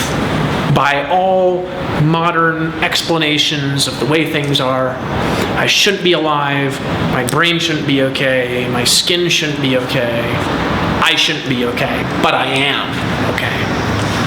I am okay. And that's what I'm really here to tell you. I'm okay, I was fine. However, this caused another cycle of loss, where now I lost everything. I lost my business. I lost my friends. I had people that I'd known for years, who I'd helped for years, turn their backs on me because they were scared. I lost everything. And then in the middle of losing everything, I got the one thing back that mattered to me. And you say, what's that? I had nothing. No money left. No business left. No $500,000 a month coming left. Nothing. Nothing but my new vision for the future that I know is going to happen. And a changed self. It's very different than I used to be in a lot of ways. It actually, in the majority of ways, I would say I'm better. I'd say there's some ways that I did things better before. And I'm still working on that. But the majority of ways in my life that I am today, the way that I am with people, is my energy, my calmness, my love for people. It's greater and it's better than it used to be. My vision is better than it used to be. My vision for what's possible is bigger than it used to be. My ideas, they're bigger. Some of them sound outlandish. I understand that. But I changed. And I was in a destroyed state. I was recovering from an attempted murder. My skin was all messed up. I looked like I was like 70 years old. And there's photos. I have photos of this. I looked awful. And for a long time. It took a long time to heal from that. And then I go back to Costa Rica, and Priscilla takes me back into her home. And to me, she was all that mattered. She was it. Her and my kids. See, when I woke up, I realized something. I realized that what mattered to me the most was my son and her. And my other son. Because for me, they're both my kids. Because I raised them both. They were really what mattered to me. Nothing else mattered to me. And I remember I got a hold of her and she invited me back down, and I went back down to Costa Rica. And we started to fall in love again. And we were both really thankful to have each other. And there were some forces that have always tried to break us apart, me and her. And there's some forces that tried to break us apart, and there was some massive energy that was trying to disrupt us and trying to tear us apart that kept manifesting. And I don't want to really get into a lot of it because I don't want to hurt her. But basically what had happened is that for me, the spiritual universe is much more open to me than it used to be. I've always walked in a universe. Jonathan Cronstead used to describe it. It's like Dave Wood, he lives in this spiritual universe, right? Where like everything's possible. It's like I live in this space that's like between reality. And I've always been like this. I've been like this my whole life. And now it's more so like that than it used to be, where now I perceive everything just a little bit differently than I used to perceive it. And everything to me is a little bit more clear than it used to be. And the reason, the cause that things happen are way more clear than they used to be. For all situations, everywhere that I am, all the time, I always know why something's happening. And this happened for a lot of reasons, and I want to talk about some of that. But really it happened from, what happened was karma. But what happened was, I'm going to go into this new video, I'm going to talk about it. Because it's important, I'm going somewhere. So what happened essentially was that we've had some situations in our life, me and her, where specifically us have been really attacked. And those attacks on us have always come 100% of the time, every single time that they've happened. They have always come from very dark, weird energy. Like stuff that if I talk about it in videos, it just sounds absurd. The stories that I could tell you, they sound absurd. And they all happen. And this come from a variety of reasons. One of the reasons it came is because me and her we had an anointing about us, where we had a spiritual energy that connected us together that I don't believe even started in this life. And she might have a different belief about that. I have no idea what she thinks now. I know what she used to think, and I know the way that she feels when she's around me. And so the second we're back together, it was like every single force that's negative in the whole universe starts working together to break us apart. And I tried to stop it, and I couldn't. And what happened was there was a really bad manifestation of energy that came from something that we did that we shouldn't have done, that came from karma. And that bad manifestation of energy really scared Priscilla. And then she asked me to leave, and I left, weeping, really thinking at this point I had lost everything. Because I had just been through loss, and it was like, finally, I can rebuild with her. And then it was like, even that was taken from me. And I just had nothing. But I felt like it would come back, you know. So I go and I leave there and I have this business. And I'd always loved network marketing my whole life. And there's going to be a positive at the end here. So I want you to keep watching, because this is going to get brutal, what I'm going to go through next, okay? It's going to go real brutal. So I have this opportunity where this company, they say, hey, Dave, come into the company, we're going to import your genealogies into this company, and we want to help you. And I say, okay. And it's like, network marketing is what I know how to do, and it's like, awesome. This is before I came out with this, the teachings of KingDavid.com or anything. I hadn't told anybody about any of this. I wasn't intending on to for a long time, actually. At the time, I wasn't intending on telling anybody. I think I'd sent a message to the President of the United States about it. But that's it. And so, in any case, what happens is that we have this breakup in Costa Rica where she sends me out, but I didn't see it as a breakup, because she never told me we were breaking up. She just told me, go and we'll talk.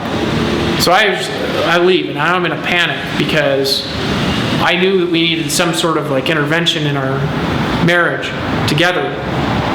So I go to the States, and now I'm in World Ventures. And I'm mapping out plans on what we're going to do. I gave tons of positive energy to them. I had this guy that came in, Rob Skinner. He came in, like trusted guy, like, hey, I'm going to be your right-hand man, Dave. Like, I'm going to help you. He said, I felt like for years that I've been called to serve you. That's what he told me. Like, he's felt like that for years. And I confided in him some of the things that I talk about. And what happened, I'm going to get into the whole story there. I ended up having Rob steal my World Ventures business.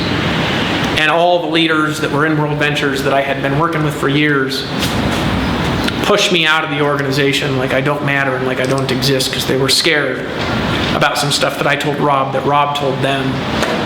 And the rumors had gone out, and there's this giant like group of people that were like scared of me, and I just wanted to help. And they all turned against me in a unified force and pushed me out and stole my family's last income. And so now I just want my wife back, because I felt like if I had her, we could resolve this thing with them. And I can't go back there. She didn't want me back. And now I have my only income, my only opportunity that I'd put together. Now the leaders of that company, the owners, they pushed me out, lied to me in all sorts of locations, pushed me out, and took everything that I had to where I had nothing. And I was on the streets again. And the one thing that I want to put across to you is, for all the years when I was helping people, when I was lifting people up, when I took all the money that I had and I put it back into people,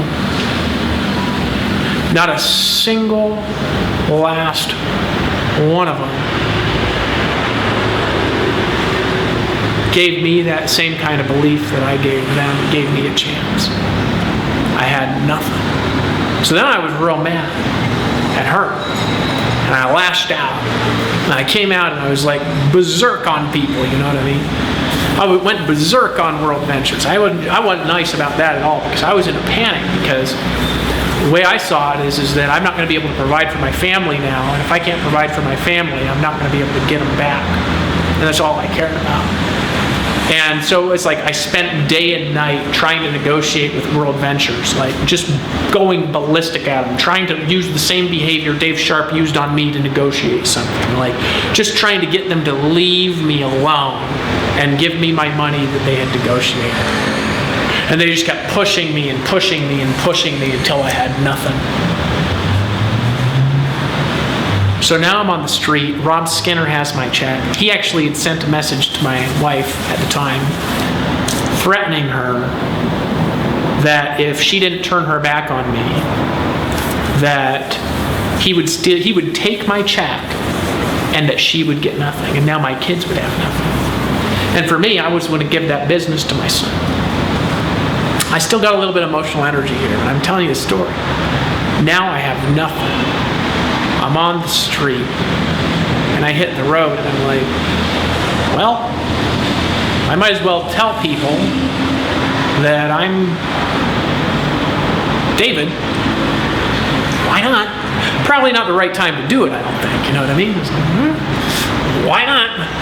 And, came out with that message in the middle of going through a lot of pain. And before I'd really healed yet, because I was still really messed up. So now I got bam, bam, just shit happening. Like, why does God want me to lose everything? I don't understand. I don't get it. So here's what happened is that from that time, I wanted nothing day and night but to somehow win my wife's heart back. And I had nothing. And she just cut off communication. A bunch of my old friends who used to just they'd lift me up at the top of the world. They'd say, Dave, thanks for changing my life. Yeah, you did this, you did that. All the shit, all the bullshit, where does it go when somebody is down and out? Where does all the bullshit go? All the fake love people get, where does it go? So now all of a sudden, I'm like, right? I'm like, what the? All I wanted, all I cared about was her. That was it.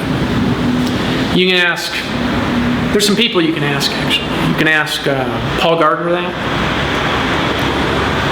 You can ask Matthew Gonzalez about that. You can ask my brother Johnny. You can ask my dad about that. My family. Everybody that has been close to me, you can ask, what did Dave really want this last couple of years? And they'll tell you, he went out there and he shared his prophetic message because he was trying to warn people. They'd probably tell you that. Whether they agree with it or not. Now, actually, a message came to me when I had the spiritual awakening, May 20th, 2016, that said we got 36 months left and the world's going to fall into chaos. I don't know if all the shit I've talked about is going to happen in the next little bit, but it's about 36 months later. And we're starting to have shit hit the fan now. Just like I said. And I always know what's going to happen. My whole life, I've known what's going to happen. My whole life. Since I've been a kid, I've known what's going to happen. I was born knowing. Right? Now it's time for a leadership to emerge. Something has to change. We got some real danger going on. Now, just actually when I said it would happen. Exactly when I said it would happen. Anyway. So what happens is, all I wanted was her. I just wanted to talk to her. Wanted to hear her voice. Wanted to know how my son is doing. I just wanted connection with her and my son and my other son. That's it. It's all I prayed for. It's all I thought about. Day and night. All I wanted. And she wouldn't respond back. She wouldn't call back. My friends had scared her. The shit had scared her. I guess I had scared her. But certainly a lot of people I knew, they didn't help. They didn't give me a chance. They didn't show me love. They didn't reach out and say, hey Dave, how you doing? I could name them on one hand the people out of all those hundreds of thousands of people that I helped. I could name on one hand people that stayed connected with me. They won't tell you I'm a bad person. They say he was going through some struggles. They might not agree, or they might agree with the things I say. See if I get some better light. There we go. I think it's better light. But anyway. Right. Anyways. Every day, every night, from the time I woke up till the time I went to sleep, 7 days a week, never resting from thinking about it.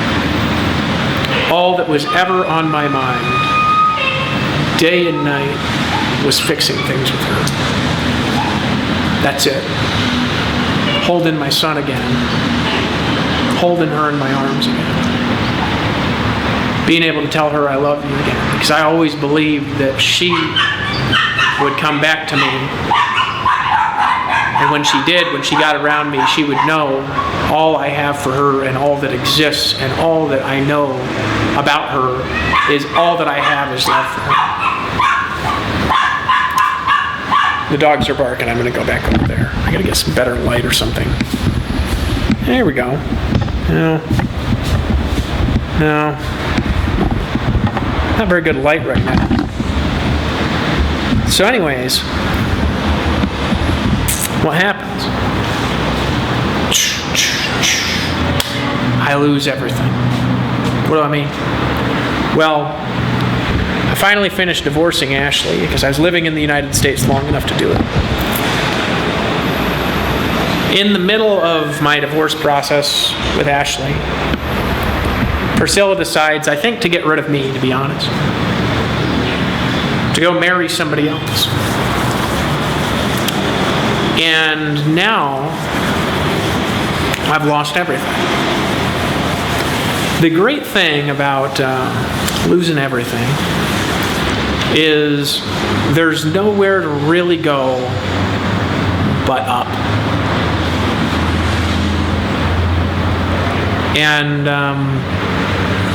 I believe that in the future, for all the people that were a part in making that happen, there's going to be very severe karma for all of you. Really bad. And I wanted you to know that that's going to happen. And that there's nothing you can do to stop it because it's karma. And there's a lot of you that had a part in that. And it's not a threat. It's not like the universe is revolving around me. It's that karma's going to shit's going to hit the fan, and karma will happen for all of you. Like karma in some manner happened to me. You say, why did all that happen, Dave? If you've got this calling, and I've asked this. I asked God about it. I'm like, why in the world, if you want me to do the things that you want me to do, why have I lost everything? Where's the blessing? When is the time when everything's going to turn around? What is the purpose in all of this pain? You know, in a lot of regards, I'm a lot more happy than I used to be, even through all this bullshit. Definitely internally, I'm a lot happier than I used to be. I'm more balanced. I have a different perspective on life and a different perspective on all this stuff, but it was an incredible amount of pain. And I know that a lot of it is caused on purpose by people. Say, Dave, you have a little bit of a conspiracy mind, don't you? And the reality is that what I know is the dogs are barking in the background, just pay more attention to the video. What I know is this. What I know is that a handful of things happen. Number one, I knew that was going to happen in advance. I was right again. And then I went through a period of time. You say, what happened? I was this close to just giving up and just saying screw it with everything. I was suicidal for a bit. But then I came to this spot where I was like, well, the last time, I've had all sorts of dark thoughts come into my mind, and this is very rare for me. I've probably had it happen maybe once or twice in my life or something. Very short periods, but all sorts of dark thoughts, like just just end my life, What's the point? What's the purpose? If people are going to treat me like this, what's the point? Gabriel, if you ever see this message, I never gave up on you and your mom, not even for a day. You might think I did, but it never happened. Angel, if you ever see this, and I'm sure that you'll see it at some point in your life, I never gave up on you a single day of your life. There's some times when I hurt real bad, but I never gave up. I just want to take the Torah and just burn it. That's what I want to do. It's just like, just take this whole thing, just burn it, make a giant fire, put them all in there. It's like, what the hell? Why in the world, God, are you making me go through this bullshit? And, there's a time for recently, I just want to give up. So what's the point? You know what I mean? Like, maybe if I burn myself alive in a fire and put it on TV like those Buddhist monks do and protest laws in Costa Rica where, mothers don't let, their children see their fathers, that Priscilla would be so embarrassed because they'd show her face all over the news, that she'd stop treating people like this. I don't understand it. Priscilla, I don't understand. That's what I thought. That run through my head. I'm like, and just pour gasoline all over myself and just light myself on fire. Make sure I call the news out before I do it and put your photo out there. Then you have your attention and you know that I'm here, that I exist. You just told my mom. My mom reached out because I'm trying to get something that you should have. I didn't take it. And you sent my mom a message and you say, don't mention David's name to me. Like what? I don't exist? I know, Priscilla, you've been trying to get rid of me. Here's the problem. You can't. I have a son with you. I can't. Here's the thing. Now I'm in this spot where it's like, I have Torah, which tells me, which I've been talking about for the last 2 years, which tells me I'm not allowed to want somebody else's wife. But I also feel like you have been my wife this whole time and that somebody did that to me. But now you just essentially just took all the love and everything that I've given you. And you just did that to get rid of me because I know that that guy is a big ass. And you'll see what I'm talking about. But am I supposed to think thoughts like this? This is where I'm at right now. So now I'm in this spot that's very unique, isn't it? Where it's like I've truly just lost everything. And why did I lose it? I'm going to get into this in the next video. And where it's going.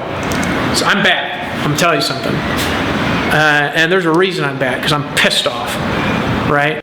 So it's like, why did I just lose everything? What was the purpose in all of it? Part of it, I think that was supposed to happen. I think part of it was teaching me something that I needed to learn. I think part of it was, I went through a big awakening. I had a bunch of people around me that did it. And I think a lot of them judged it unnecessarily. I think a lot of it is because of something else that happened to me a few years ago. So this is before the whole awakening thing that I had. That really changed my perspective on everything. It really changed for me the value of everything. Everything is more important to me now. And it took me a long time to heal from the damage that was done to me after that. And now I feel like I'm actually healed from it. It's like, why was this necessary for me? I think sometimes it's like if you're looking at me and you've lost a lot, I think I can relate to you. I don't think that there's very many people in the world that have lost more than I have. I don't know anyone that has gone through what I've gone through. So no matter who you are, I can relate to where you're at. But I also know how to do really big things. And I finally just got to this spot where I'm like, I'm sick of this shit. No more bullshit allowed in my life. You know what I mean? And I'm not suicidal. I don't want you to worry about me or anything like that. I got over it. You say, how'd you get over it? I've been through that. I think a lot of us have been through things like that. I got over it because at the end of the day, first of all, I don't think I can die. You know, you can think what you want to think about that, but I had some really smart people try to take me out, and I'm alive and I'm well. You know what I mean? So I don't think it would work anyway, so I think that it would be futile. That's one thing, which maybe that's not something that you believe about yourself or about me. Whatever, okay? I got my own unique beliefs about myself, and I've got the beliefs about the future, and I think the world is going through dramatic change, and that pretty much all of us are pretty ignorant to it. And I think that a few of us know a little bit more than others, and I'm one of those. Right? I don't know everything, but I know about some of the stuff that's happening in the world, and if you don't want to believe it, then you don't have to believe it, and I'm not going to try to get you to believe things that I want you to believe or force it down your throat or whatever, okay? My point is that the last time that somebody tried to take me out, it didn't work anyway, so it's kind of futile. The only thing that happened is I was really damaged from it, and then I completely healed with no evidence of the original thing even happening to me. I don't have any scar tissue from it. I don't have any brain issues from it or anything like that. I just healed. So I think that if I try to mess myself up, well, number one, it wouldn't work. And then I would just be funky looking because I'd be all burned for a few years, and then I'd heal, and then I'd look like I do now. That's actually what I think would happen. But it's not something that I want to test because I don't want to go through the pain of looking like an idiot. But maybe I'd prove my theories. That's number one. Number two, I don't think it would help anything. You know what I mean? I'm not trying to embarrass someone. Priscilla, I'm not trying to embarrass you. But you know what? I'm about right there to just take all the letters that I've sent you over the last year and just post them on a blog post and make sure it's SEO'd for Gabriel's name, for Angel's name, for your name. So every time somebody looks you up, they find that post. And the reason is because I need my son to know that I didn't abandon him. Right? And I need my son to know that I've been trying to save things with you and that it wasn't my decision to leave, and that if anything had to do with it, I would have been there. And you need to know that you made the wrong choice, because right now, whole world economy is tanking, and I know how to make money right now, and I know how to provide right now. I know what to do, and I'm back. Now the thing is, though, about that is whatever you're going to do, I can't want you anymore. You don't get what you did. You know what I mean? So now I'm like at this point where I'm like at zero. I have money now, but now money's coming to me, and I have doorways open up, and opportunities are coming to me, and people are presenting me with stuff, and people are like getting excited to work with me again, and stuff like this. But I literally went from like the top of the world to literally losing everything that I had, everything that mattered. You say, why'd you lose it, Dave? Here's at the end of the day what I believe. This is going back to 2015. I had a vision. And there's been very few times in my life. I've talked about visionary experiences all the time. But there's very few times in my life where I've actually had a vision that has darkened out reality in front of me when I've been wide awake. It's happened a few times. It happened to me when I saw a vision of Priscilla when I was 8 years old. It happened to me in 2015. You say, what happened? In 2015, I was going through a period of great pain. And that was because something had happened in my relationship with Priscilla again. This cycle keeps repeating. It's like, man, this is brutal. When is this going to end? I suppose it just did. You know what I mean? And because there's certain lines I just don't cross anymore. You know what I mean? I just am not going to cross them. And that's brutal for me. Yeah, but it is what it is. But I've just gone through this period of time with her. It was brutal. I was really scared. I was real scared. So I wasn't trying to run from it. What I was trying to do is I was trying to solve whatever was in me that was manifesting. And I learned that there's always something inside of you that manifests whatever's going on outside of you. I actually learned that originally from studying meditation when I was a kid, also studying personal development, also from my brother Will. He taught me that. So I was doing all this emotional release work, and I'd had this weird demonic manifestation in my house. And I went to this deliverance ministry, and this is on September 15, 2015. They give me this prayer. Actually, I'd had this weird demonic manifestation a few days before, where I had this 9-foot tall demon appear in my house, like a real one, like a 3-dimensional, tangible thing that you could see, that actually other people saw in my house, and none of us were taking anything, none of us were drunk, none of us were taking hallucinogens. It was a real freaky thing that appeared in my house, okay? So I go to this Christian deliverance ministry, and this is in the middle, I'm doing all this emotional release, and I'm trying to get rid of all this anger and stuff that I've got, because I just was really hurt. Okay? I was trying to get rid of whatever was in me that was causing it. And I'm in the house, and this thing appears, and I freak out. So I go to this deliverance ministry, and I'm like, I'm going to tell that whole story, but it was really a trip. Okay? And other people saw it, wasn't just me. Okay? And they saw the exact same thing I saw at a different time when none of us were taking anything. Okay? So it was something real that appeared in the house. Anyway. So then, I go to this deliverance ministry, and they give me this prayer. And I had just finished doing all this emotional letting go of all the bullshit. And then I'm journaling about, actually, Priscilla, because I was thinking about when is she going to be delivered from these cycles, because she's still stuck in them. There's the thing. She's still in the middle of her shit. Priscilla, I'm sorry if you want to hear this, but now one day that's going to end. And when you wake up, you're going to want something different. And it is what it is. So she was getting really attacked, and we were getting really attacked. I wrote down, essentially in this journal, God, how long will she be tormented? Of course, at the time I was focused on her because I felt like she was the issue. Right? And then I hear a voice, an audible voice. The only time in my life I've heard an audible voice. And it said, until the day that I open the heavens. And I said, huh? And I looked up. The whole world darkened out. Priscilla's sitting on the ground. She's got tears running down the sides of her face, mascara dripping down her face. And there's this big red demon head on the right. Now this face, it was red though. Aside from being red, it looked exactly like the guy that tried to take me out years later. Okay? We're not going there right now. And I looked into this thing's eyes. It projected a thought into my eyes, and it said, we hate you. Right? And then I looked back at Priscilla. She's being attacked by 4 dark shadows. Okay? And then all of a sudden, there's like this point she can't take it anymore. And she prays. And this cloud appears above her house.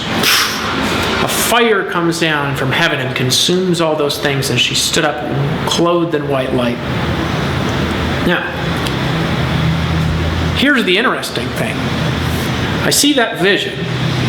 That was on September 15th in the afternoon. At the exact same time, I see that vision. This is in the house, and I did not see this outside the house.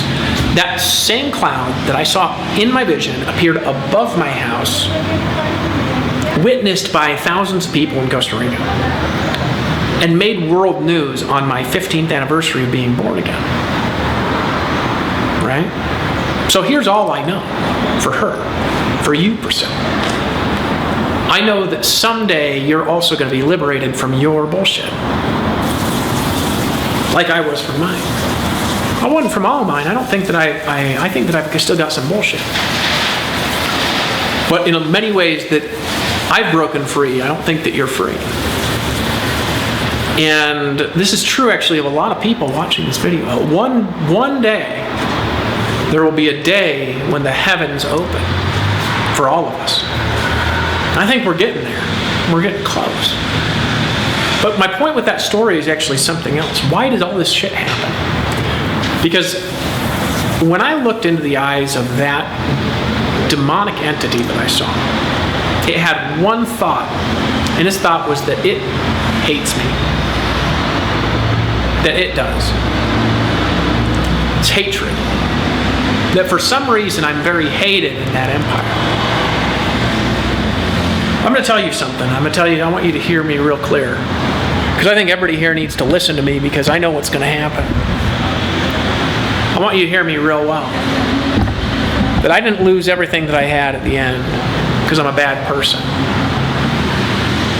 Because I don't think I was doing something that was radically wrong the majority of the time. I think I was doing, in many cases, the right thing. Feeling like I was doing what God wanted me to do. I think all that stuff happened for 2 reasons. Number one, I think that God knew that for some reason I needed to lose everything to get to my next breakthrough. And that's what this is about now. Number two, every single time anything has attacked and broken Priscilla apart and I apart, 100% of the time, all the time, it has been from the demonic kingdom. What just happened and what I just lost, it wasn't supposed to happen. I knew that it would, because I still had a vision about it, like maybe 6 months ago or something. I just didn't talk about it because I was trying to stop it. It happened because I am very hated by the evil in the world. Way more so than most people. There's something about me that's different. I think everybody's hated. I think the demons, they hate everyone. Don't get me wrong. I think they just hate. They just are hateful beings. But I think that I'm hated a lot more than the average person is hated. I think Priscilla is also quite hated in the demonic kingdom. Right? I don't know that she's as hated as I am. But I'm hated. I'll tell you that. I've got some real bad enemies. And I think that I needed to go through this transition because in order to really impact the people that I want to impact, maybe I have to have nothing to lose. I don't know. But you say, what's next, Dave, in all of this? You lost a lot. I didn't lose a lot. I lost everything. Every single thing. My old identity. Oh, I'm this big shot, making $1 million a month on the internet. It's like an identity thing.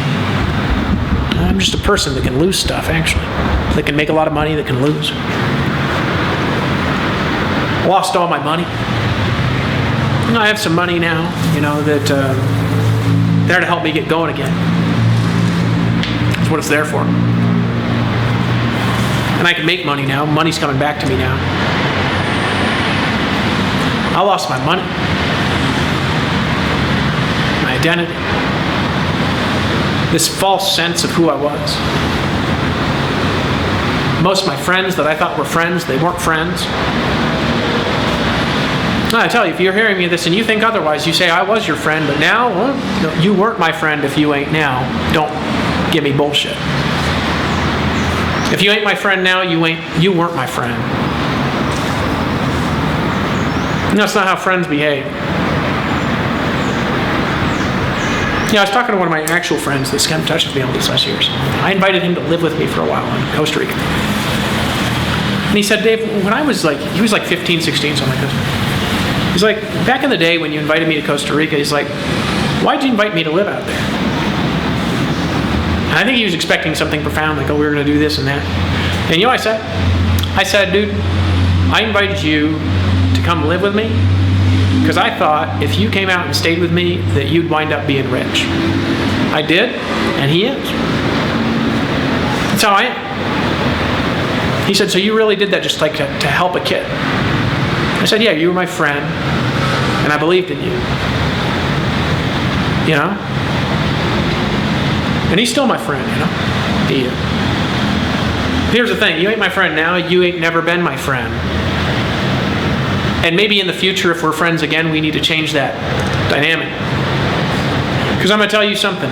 From what's going on in the economy right now, there's going to be a time in the world when the good majority of the world loses everything and are brought to their knees. And then where are we all going to be for each other? Are we all going to abandon each other? What's going to happen when you go through a spiritual awakening and your family and your friends reject you and they cast you to the streets? I won't leave anywhere. So I said, here's the thing. I delivered on my promise, I said, the only way out for Empower Network for me is death. Funny enough, I should have died. But really what happened is an old self died. So now I'm past the perspective of losing anything. There's nothing I can lose. So I'm not going to take the Torah and burn it, I was real pissed off, though. I was pissed off at God. Because I said, you know what? You can't do this one thing for me. And he's like,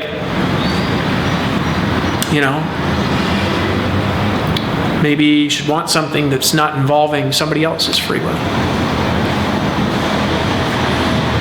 That was just brutal for me. Here's the funny thing about what I said about her is true. All of it. And it's going to be an interesting ride in the future, because without her, I went through a phase where I'm like, I don't want to do any of it. That's how I felt. I don't want to do any of it. I don't want anything. There's nothing I want. And then it's like I let go. And I say, you know what, God? If I'm going to do something great, it's going to change everything, then bring it to me and let it happen. I'm going to stop striving all the time. I'll let go.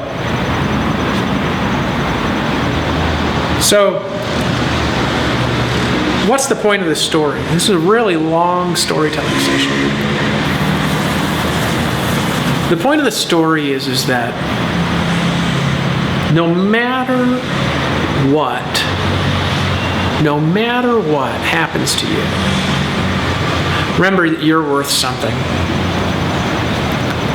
I went through some massive self-worth issues, some massive self-esteem issues this last year. I mean, part of it looked like it's like, oh, you have a huge ego, blah, blah, blah, look at all this stuff you're saying. Well, I'm saying that stuff because I believe it. You got to understand that. That if I didn't believe what I was saying, I wouldn't be saying it. And you might have in your head, you might say, well, that's just, you believe some wild stuff, Dave. All right. I wouldn't be saying the wild stuff is true that I've been saying if I didn't believe those things are true. I think that there's certain things in it that that are miscalculations in scriptures and stuff like that I've made along the way, and stuff like that. But I'm not talking about that stuff in this video. There's stuff I'll figure out as I go along. You know what I mean? But I actually believe all of it. That's actually the reason I bring it up, is because I actually believe it, and because I have memories from a lot of past lives and stuff like this that really link up with history, and there's a lot of personal, subjective evidence to the weird stuff that I believe. So I believe the stuff that I believe actually for a reason. There's a reason why I believe the stuff that I believe. For a lot of you, there's a reason why you believe what you believe about it. Whatever. Okay? Here's the point. We're in a spot now that, funny enough, is pretty in line with what I said is going to happen. 3 years later, I got nothing to lose. That's the good thing about it now. So now, instead of disempowering me, I think the enemy has just massively empowered me to do something great. Because at the end of the day,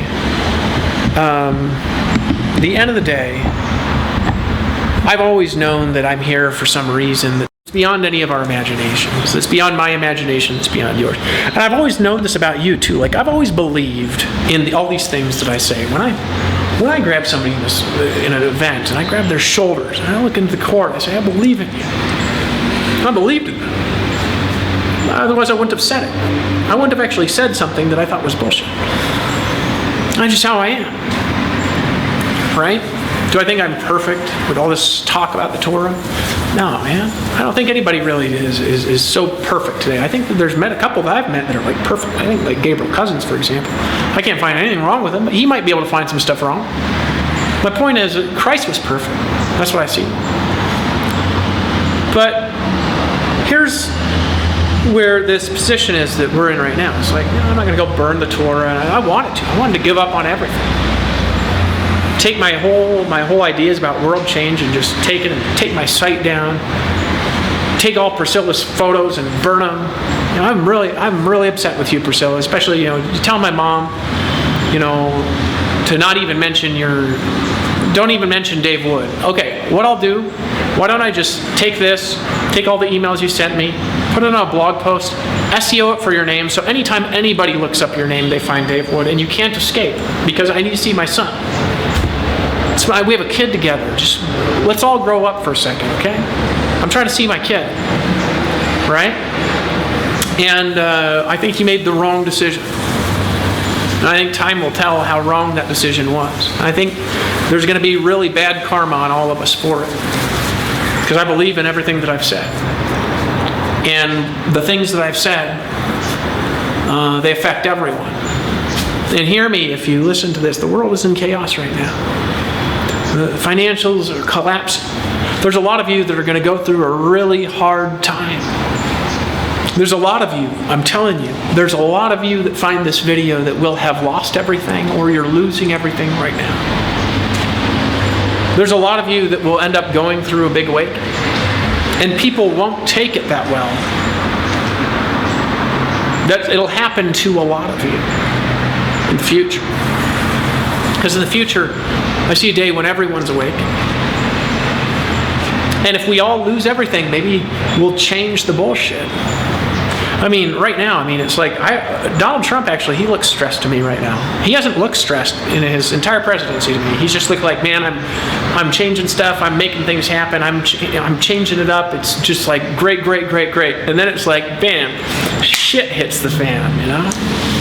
Actually, I saw him in a news broadcast the other day. He looked a little stressed out.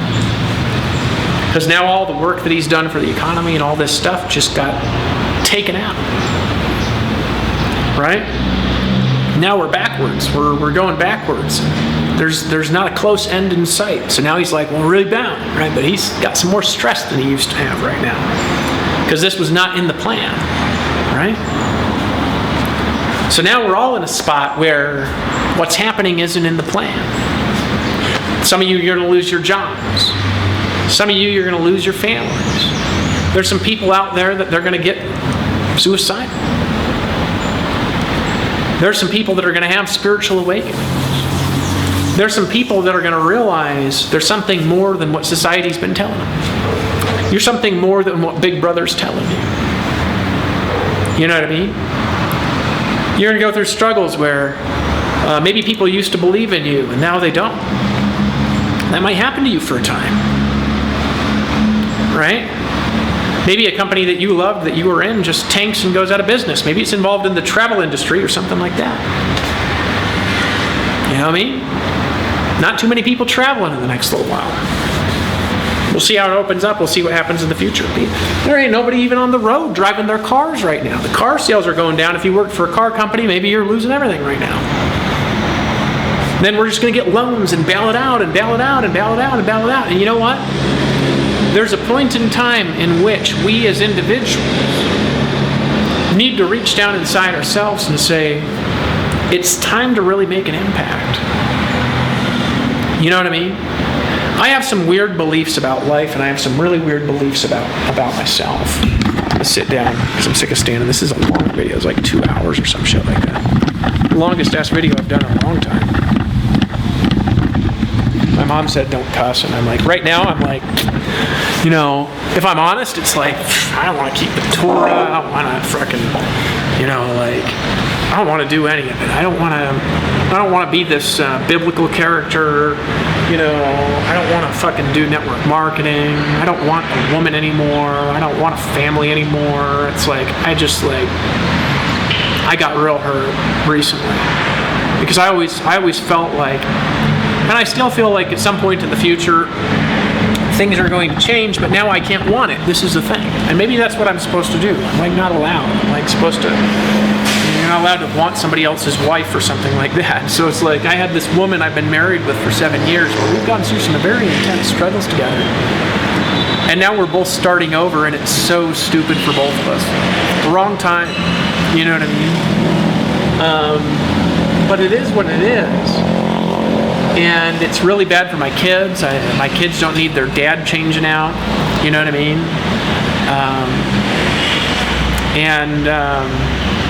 But at the end of the day, I'm just hurt about it. And it was the wrong move for her, and that's what I know, and that she got deceived by people around her, and that there's really bad karma that's on all of us for it. Because regardless of what anybody says, you know, I had somebody say to me, I'm not going to mention who, because I don't want to embarrass them. I just want to say good things about them. But they say, do you still think you're somebody important? And man, I've always thought I'm somebody important, ever since I was born. Nobody ever going to tell me that I'm not somebody important and have me believe it. I think a lot of the way that I acted when I was acting a little bit out of line this last year came from a couple of reasons. Number one, because I knew that we don't have a lot of time left, and there's a lot of people actually right now that think that's about right. Now, we might recover from this thing that we're going through right now. There's a chance, depending on what people do. There's a good chance modern society will not recoup from it. Our system is too built on straw. We're in real need right now for a deep core change in the way humanity does things. And sometimes in order to have that change that you want, you've got to go through a place where you've got to reach down inside yourself and find something that you didn't know that you have. So here's my main message for you is this. Like watching this video, you say, what are you trying to say? You're trying to say you don't care about anybody? You're trying to blame all these people? None of it. I'm telling you something in advance that's going to happen to a lot of you. Because there's certain things that when our expectations get disrupted in life, many things in life begin to change. And sometimes those changes, they hurt us. Sometimes you'll have a spiritual awakening, and the people around you, they're going to tell you that you're crazy. They're going to tell you that you're not, that you're just full of shit.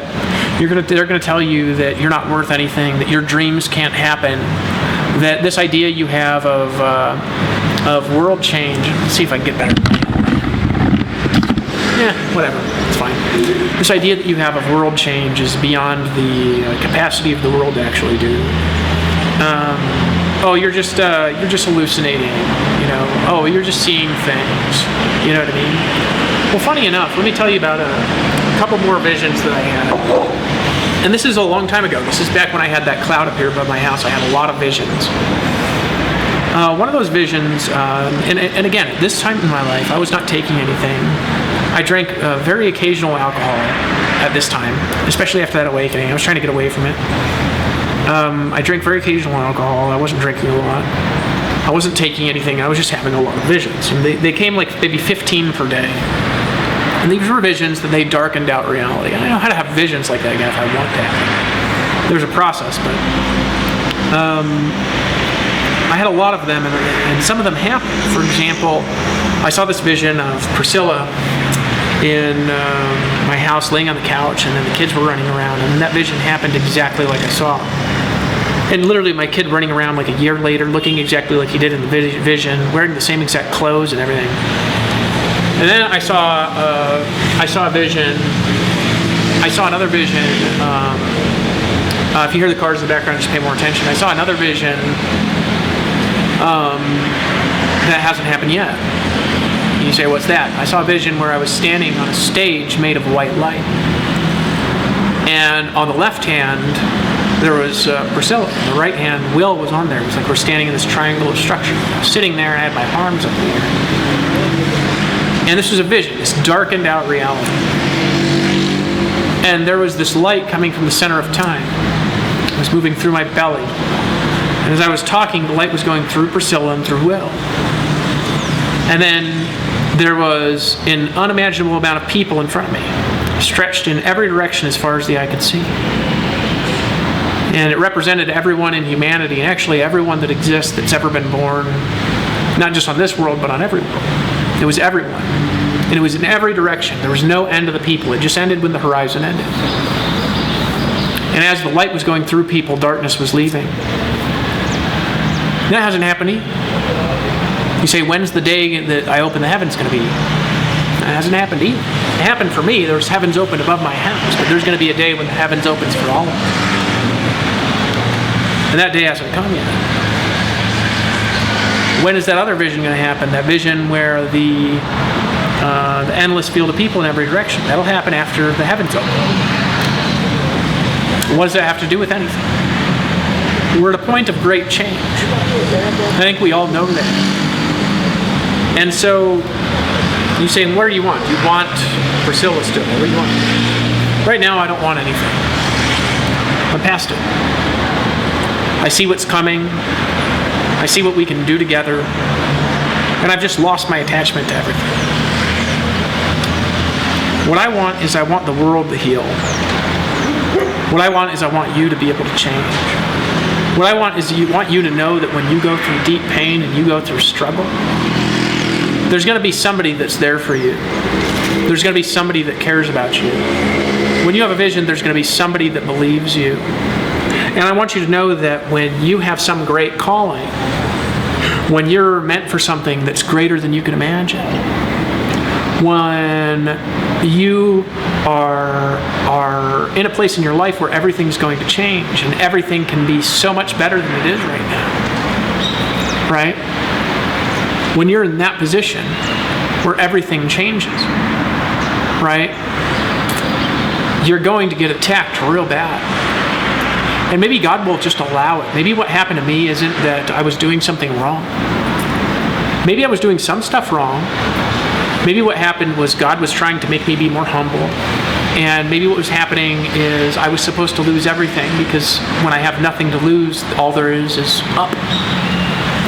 Maybe the reason it happened is so I could come in front of you and I could say, if you lose everything, hear the sound in my voice, you're loved. That you matter. You know what I mean? That you have the power to change. Maybe if you lose your job, you lose your house. Maybe if we all have to get marked to eat. And that's coming sometime, we all know. We have expectations that something's going to happen and it doesn't. Maybe we have some real scary stuff that's going to happen in the world. World war could be coming. That would be what was next. If I was making an evil plan to take things over and to do it in a contrived way, first I would starve all the governments of the world of money, and then I would begin collapsing them, and then I would start a war. It'd be very easy to start a war when governments have no money, because then what do? They have to borrow, then the central banks get rich from all of it, and as they're borrowing, it becomes unsustainable, the finances begin to collapse, and then all the loans get recalled by the banks. Now we have no economy, no ability to lend. Our credit rating in the United States tanks. War starts. You know what I mean? And then we have to change everything. And then a bunch of us lose everything. There's a bunch of us that lose our families. There's a bunch of us that get cast to the streets. There's a bunch of us that have no food or water. They have our incomes taken from us. That lose everything that we ever care about. And at that point in time, society decides to reach down inside themselves and build something that we never knew that we had. I'm going to tell you something if you're watching this video. Sometime I'm going to write a book about this. I don't know when. I still got to finish my next book. I got discouraged. I just stopped writing it back in... I got an email from Priscilla back at the end of December. Back when I was trying to finish my divorce. I was like freaking out. I had liars surrounding her on all sides, telling her bullshit about me. And you know who you are. If you see this video, you know who you are. And you've got your own shit coming to you. And you can't escape it. And... she sends me this email and she says that she's with somebody else, and and I just stopped writing my book. I stopped caring about Torah. I stopped caring about my mission.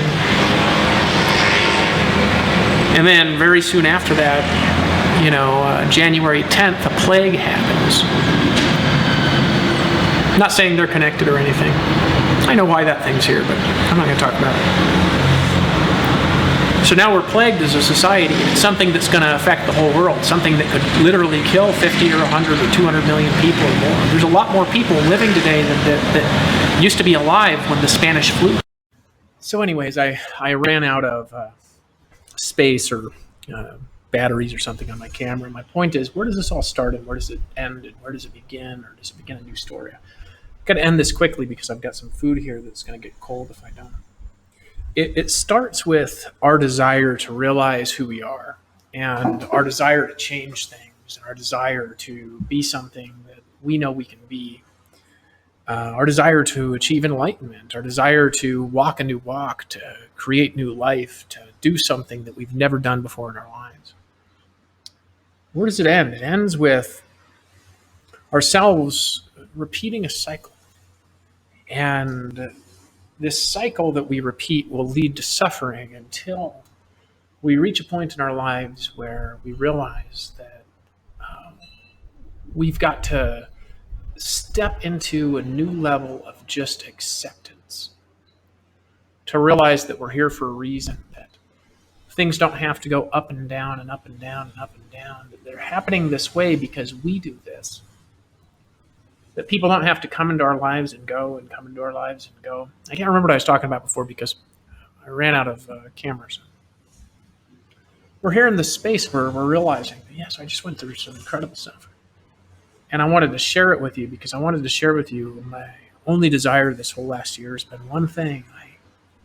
And God didn't give it to me. And you say, why did he give it to you? You're this important person.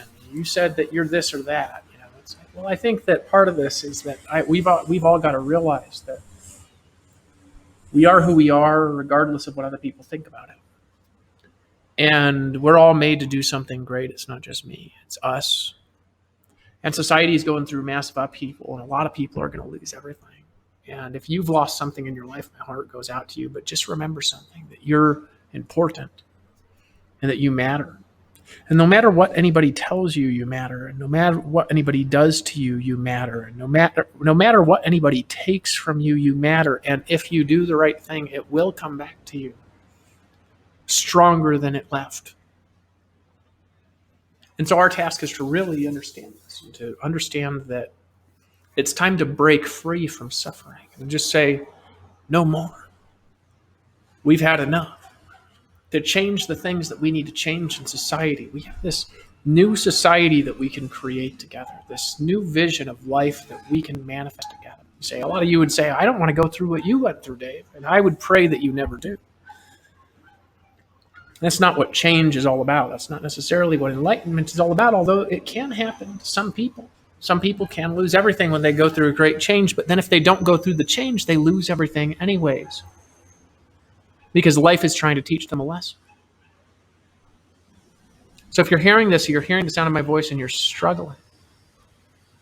Perhaps you wanted something bad for yourself like I did for me. There's some really rough times in my mind recently. And I think that,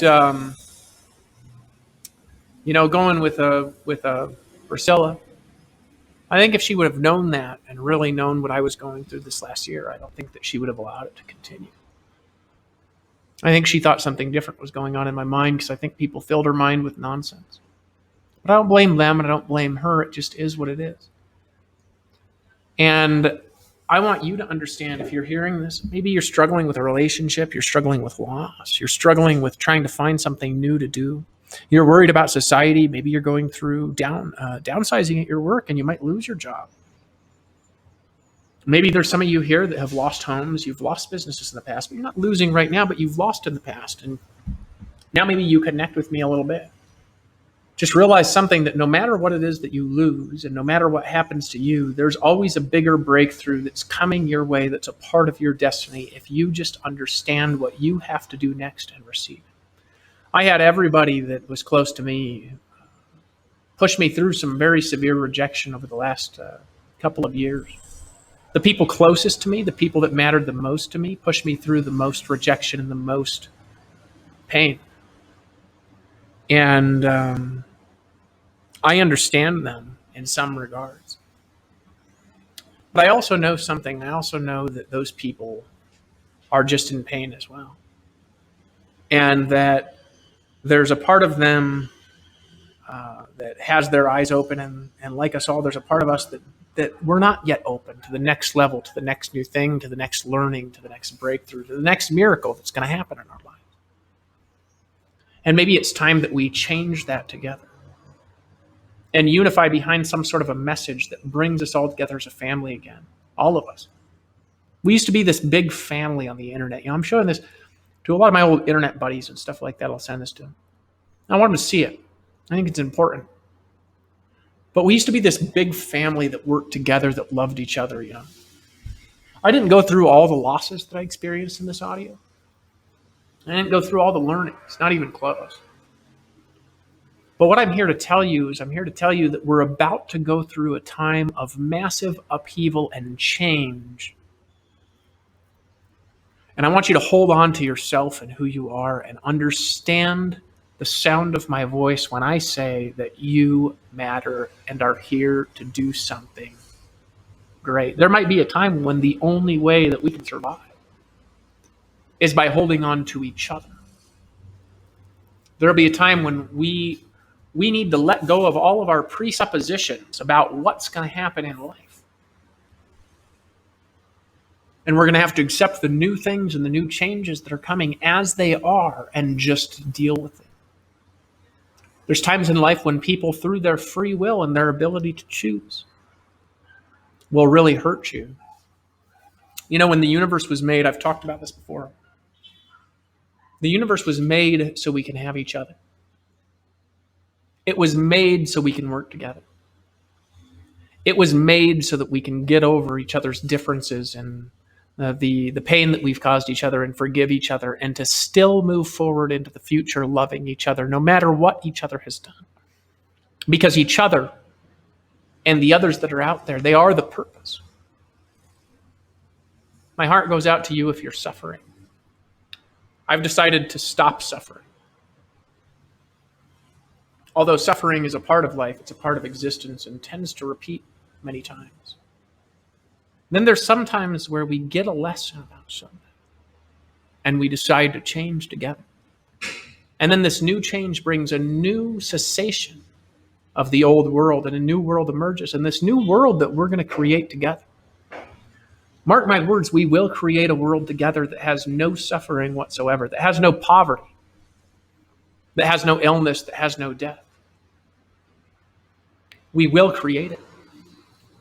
The last time, I'm going to go for this. I've talked about weird stuff for a second. The last time in the past life when I had, it wasn't me, it was us, a lot of us. We built a city, we built a community that had no suffering.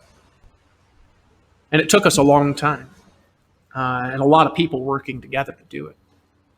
I've tried talking about this stuff in different times. I think this is an appropriate time to do it. But this city that we built, it had no suffering, it had no sickness, it had no disease, it had no death. And some of you are going to be like, Dave, that just sounds so far out there. I can see why people are like, I got to get away. You know what? I think that everything sounds out there that's new. But we did it, and we did it together. And it was not the easiest thing to start. When I was in that life, one of the differences that I did have is I had female companionship, that supported me. So it's a little bit of a different struggle that I had to go through in this incarnation, in this life. But also, I wouldn't blame that. I would just say that we messed up and that we had an opportunity to really fix things. And now there's going to be very severe karma, as everything that we needed to do is going to take a lot longer to do than it would have. And that's the problem. Things are going to take a while right now. But they don't have to take a while everywhere. We could just decide to do things differently. And that's my message for you today is let's decide that.